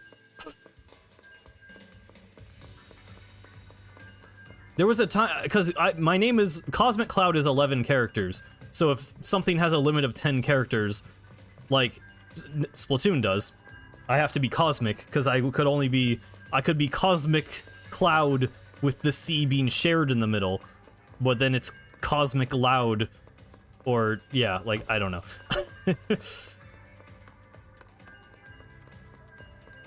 I remember I tried capitalizing the C in the middle one time, and then someone called me Cosmic Cloud, so I'm like, okay, just, it's just Cosmic. If I can't fit Cosmic Cloud, it's just Cosmic.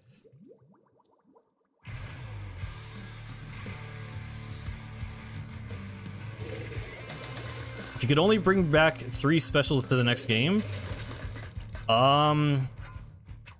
Kraken. I like Kraken. Other people might not like Kraken, but I like Kraken. I feel like I should say Zuka, but Zuka's like jank, If they could, like, fix Inkzuka, it would be Inkzuka.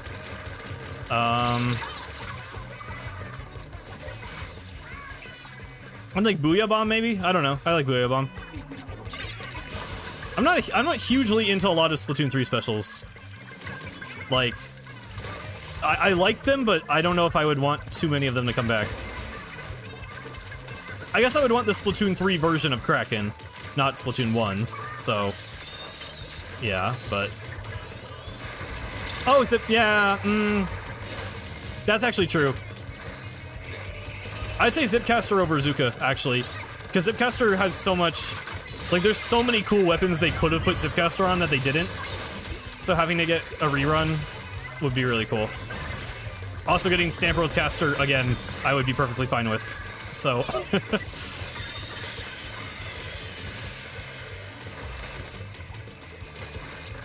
yeah, so Kraken, Zipcaster... What was the other one? Booyah Bomb. Those three.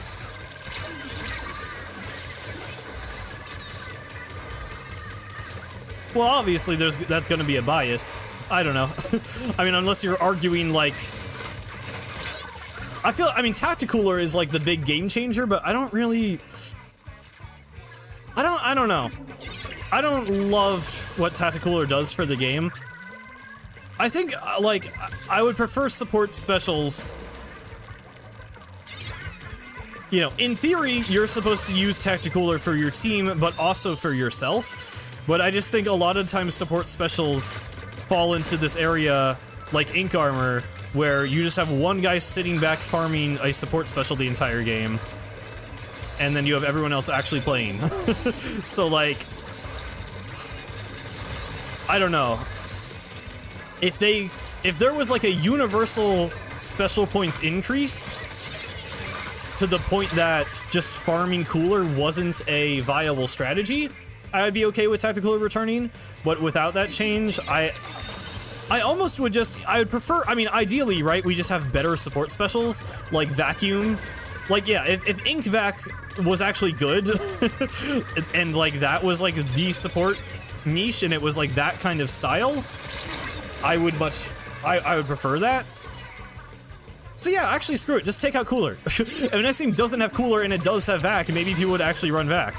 Or just other specials like Ink Vac. I think my extreme take would maybe just to not have any special like that at all. I mean, Vacuum is aggressive enough that it would stay, but, like, you know, nothing like Cooler or Armor or maybe even Bubble. Just only have aggressive specials, and then the whole game... I don't know. That would just remove depth, though. I think there should be support options. I don't think they've ever been perfect. So I would rather not... Like, if the only support option, I guess, I'll say it like this. If the only support option is a special where you just sit back and farm it the whole game, I would rather that just not be in the game at all. But ideally, yeah, they figure out a way to make support actually fun. I mean, I like what Cooler does when, like, a Slayer gets a Cooler. I don't know. I know there is the argument that it's like, it encourages people to just kind of rush in and go for trades, or just be aggressive and kind of play sloppily, because they have, you know, they can fall back and have their special on respawn, you know, and obviously just come back into the fight really quickly. So, I think that is a valid point against it, but I think optimally, Cooler is really good, in the sense that, like, everyone on your team has to come to this one location and to get this buff that then allows everybody to play faster and better. But yeah, in practice, I don't know if it really works out like that. I think they could make something similar to Cooler and just tweak it a little bit. And just raise the points for special. I think they just need to not be afraid to put, like, 300p on a weapon, honestly. Like, I really think some specials just warrant it. It's not even because they're broken, but yeah, just to stop promoting a playstyle. Because if your special's 300p, you need to stay alive. And people are going to try to fight you. So you're going to actually get into interactions, and you can't just sit back the whole time, because then there's too much downtime. You know, you're just gonna be back. So you have to actually fight, you have to stay alive, you have to play really well, so it becomes this really high risk, high reward thing, rather than just being low risk, high reward, which is kind of what it is right now. Yeah, I mean,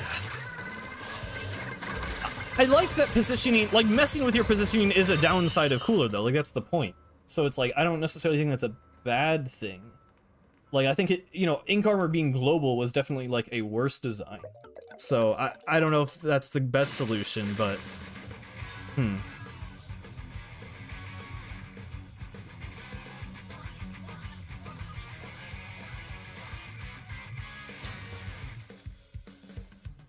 Backline supporting special... Oh, like, so it just, like, it skips the whole super jumping phase? They just respawn on you? That'd be kind of cool.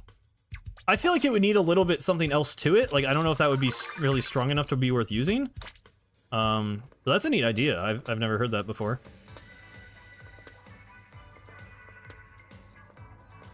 Yeah, I mean, that's the big issue with Cooler. If someone said they wanted to join, I think Daydreamer, now is your chance. Yeah. I mean, yeah, I get what you're saying. It's because, like, everyone knows they're going to have to get the Cooler, so people might not take positions that they otherwise would.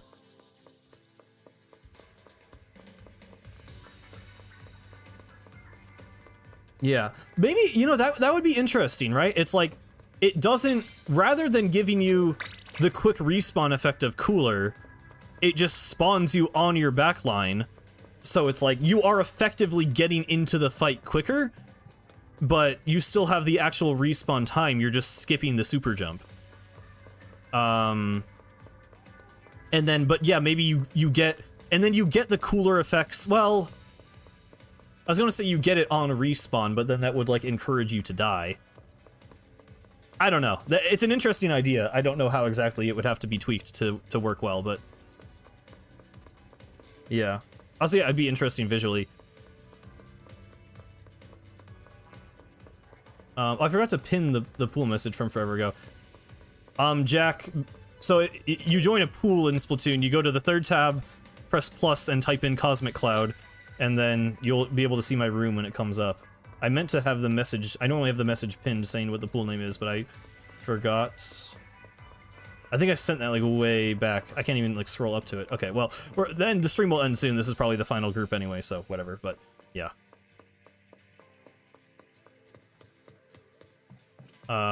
Oh, like, also, like, instead of dying, they just get recalled to you. Interesting. I almost wonder if that would be too fast, though.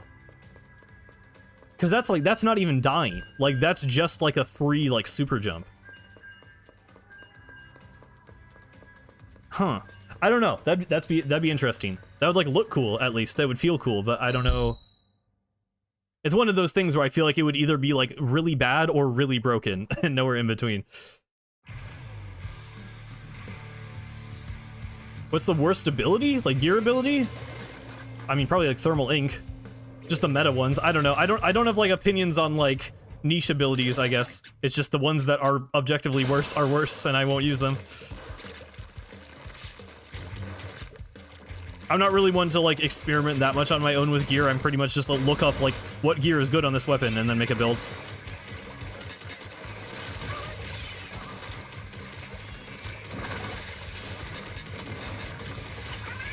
Oh my god. Oh, yeah, that's true. That would make it a lot more easily punishable, too. It's like they super jump back to you, but they're just, like, stuck in squid form for, like, a second or two. That could be interesting.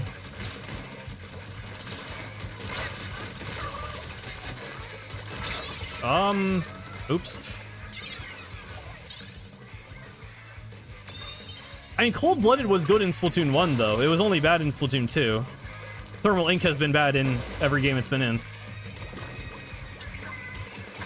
Capitalization doesn't matter for the pools. I normally just do it all lowercase, but it doesn't matter. Oh.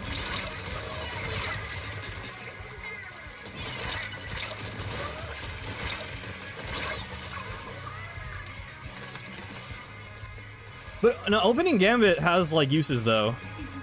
Like, I don't really like opening Gambit, because I don't like how risky it is to, you know, die and then just be missing one of your main abilities, but, and people run it. I mean, at least, I don't know, people do goofy stuff in solo with it, at least. I don't know how seriously it's used in, like, comp, but it's used more than Thermal Link, I'll tell you that.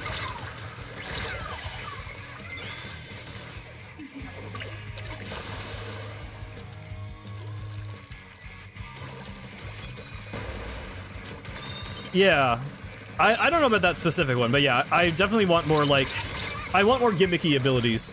I think they could do lots more just, like, weird, specific use case things rather than just, like, boosting your stats.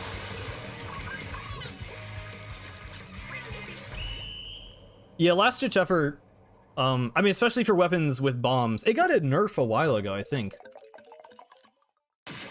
It's been pretty good, but it did at some point get a nerf in Splatoon 3. But yeah, last-ditch effort is pretty good.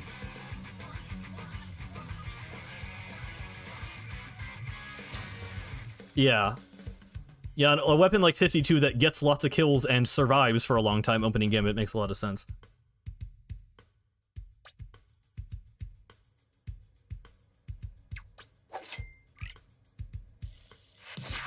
Oh, nice. I mean, I don't want too much stuff that, like, messes with... Because, like, at some point that just gets into, like, becoming main power-up again, which was a disaster. Actually, okay, if we're talking worst for the game, main power-up annihilated the meta of Splatoon 2 and made it the most unfun garbage ever. I hate main power-up. Main power-up actually ruined Splatoon 2 for me. So, yeah, worst, like, in history for the game is main power-up. Worst in terms of meta is Thermal Link.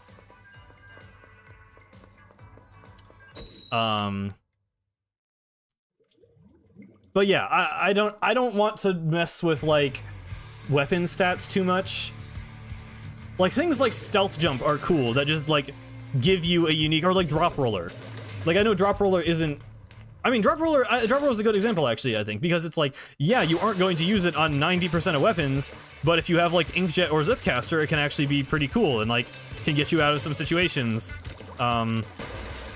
And a lot of times it's more worthwhile than Stealth Jump, because you have a recall marker anyway, and Stealth Jump doesn't affect that. So... I want more, like, gimmicky stuff like that. That doesn't necessarily... Like, I want, like, a new ability. I don't want it to just enhance the main weapon as it is. I want to just give it a new thing entirely.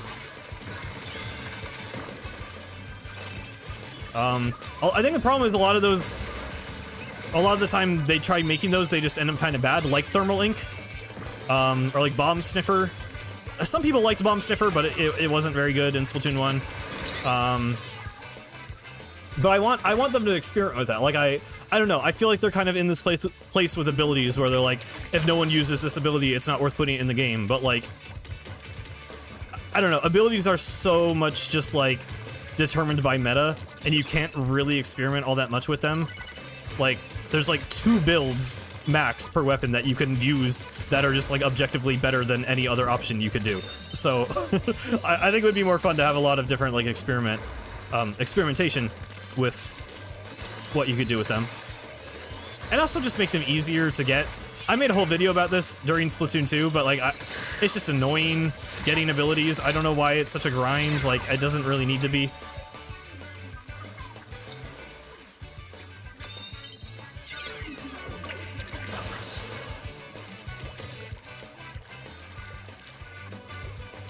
Intensify Action's a cool example, yeah. I mean...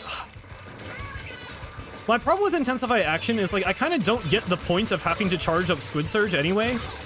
Like, I feel like Squid Surge would be a lot more interesting as a movement option if it just charged as fast as it does with, like, you know, Tacticooler speed anyway. Like... So, I don't know. I like it in theory. And I know it has, like, the momentum thing with Squid Roll, but that's, like... I don't know, I feel like that's hard to notice. I feel like I rarely... try to do a Squid Roll and don't have enough momentum.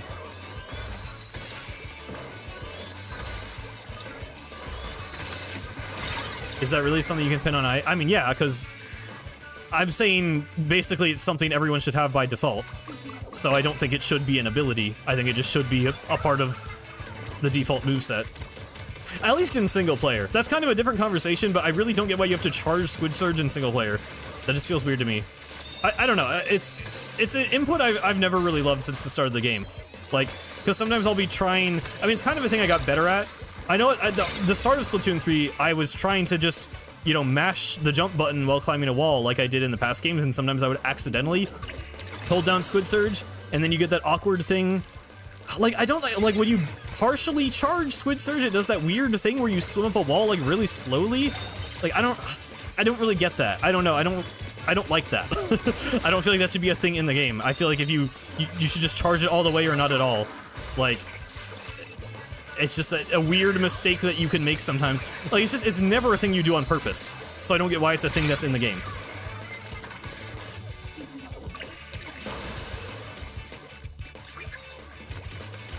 Like, specking into... Yeah, well, that's kind of how some stuff worked in Splatoon 1. I mean, Stealth Jump used to hide your jump marker entirely, but it made your super jump way slower. Which I do think was a more interesting balance. Like, you had to counteract Stealth Jump with a bunch of quick super jump. Which, like, I don't know, I think it's... Stealth Jump itself is balanced better now, but I do miss... Uh-oh, that's some serious lag. I do miss that, I don't know what to call it. Like, the system of, yeah, like, having to balance out abilities with other abilities. Same thing kind of happened with Ninja Squid. Like, you do have to... Ninja Squid still does make you slower, but I feel like it's... Actually, did they make that more significant? I'm, like, second-guessing myself now. Ninja Squid makes you slower, so similarly, you have to stack a bunch of swim speed to counteract it. But, like, you don't really have to. I don't know. I feel like it's not as extreme as it... It could be made more interesting if they leaned more into that aspect of it. Yeah. Oh, okay, that person did disconnect. Well, we were winning. I don't know if we were winning before or after that happened, but I will not complain. Are you guys at max power eggs in story mode? No, because I actually used the shell drone a lot. At least when the game first came out. I kind of stopped doing it. I used to actually go in every single day and use the shell drone.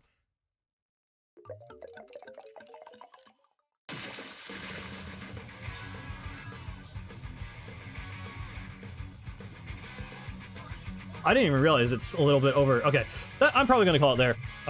It is already a little bit over 3 hours, which is the usual. Thank you guys for hanging out. This was fun. I'm glad we still have things to talk about. I know I do tread old ground a lot in terms of talking about similar Splatoon things, but I feel like there's always something new. The boss ranking was fun, at least for me. I usually stream around this time, pretty much once a week on Saturdays. Around like 1 to 4. Sometimes it's more like 1:30 or like to 5-ish. Around then. Oh, hi, Powie. Yeah. Unfortunately, I am about to end, but thank you for showing up. Next time we will discuss why Zip is the best special. Zip is pretty cool. I don't know about best special. It's up there. I guess it's in my top 3, that's what I just said, so. Thank you, Jack. Thank you for watching, thank you everyone else for watching. Yeah, every time I do an outro, I feel like I'm like missing something that I should say, but I don't really have to say anything. I just have to say thank you. Always remember Paintbrush is top tier, in our hearts it is. But yeah. I'll try to get a video out. Maybe I'll get out that boss ranking clip thing. That'll hopefully come out sometime this week.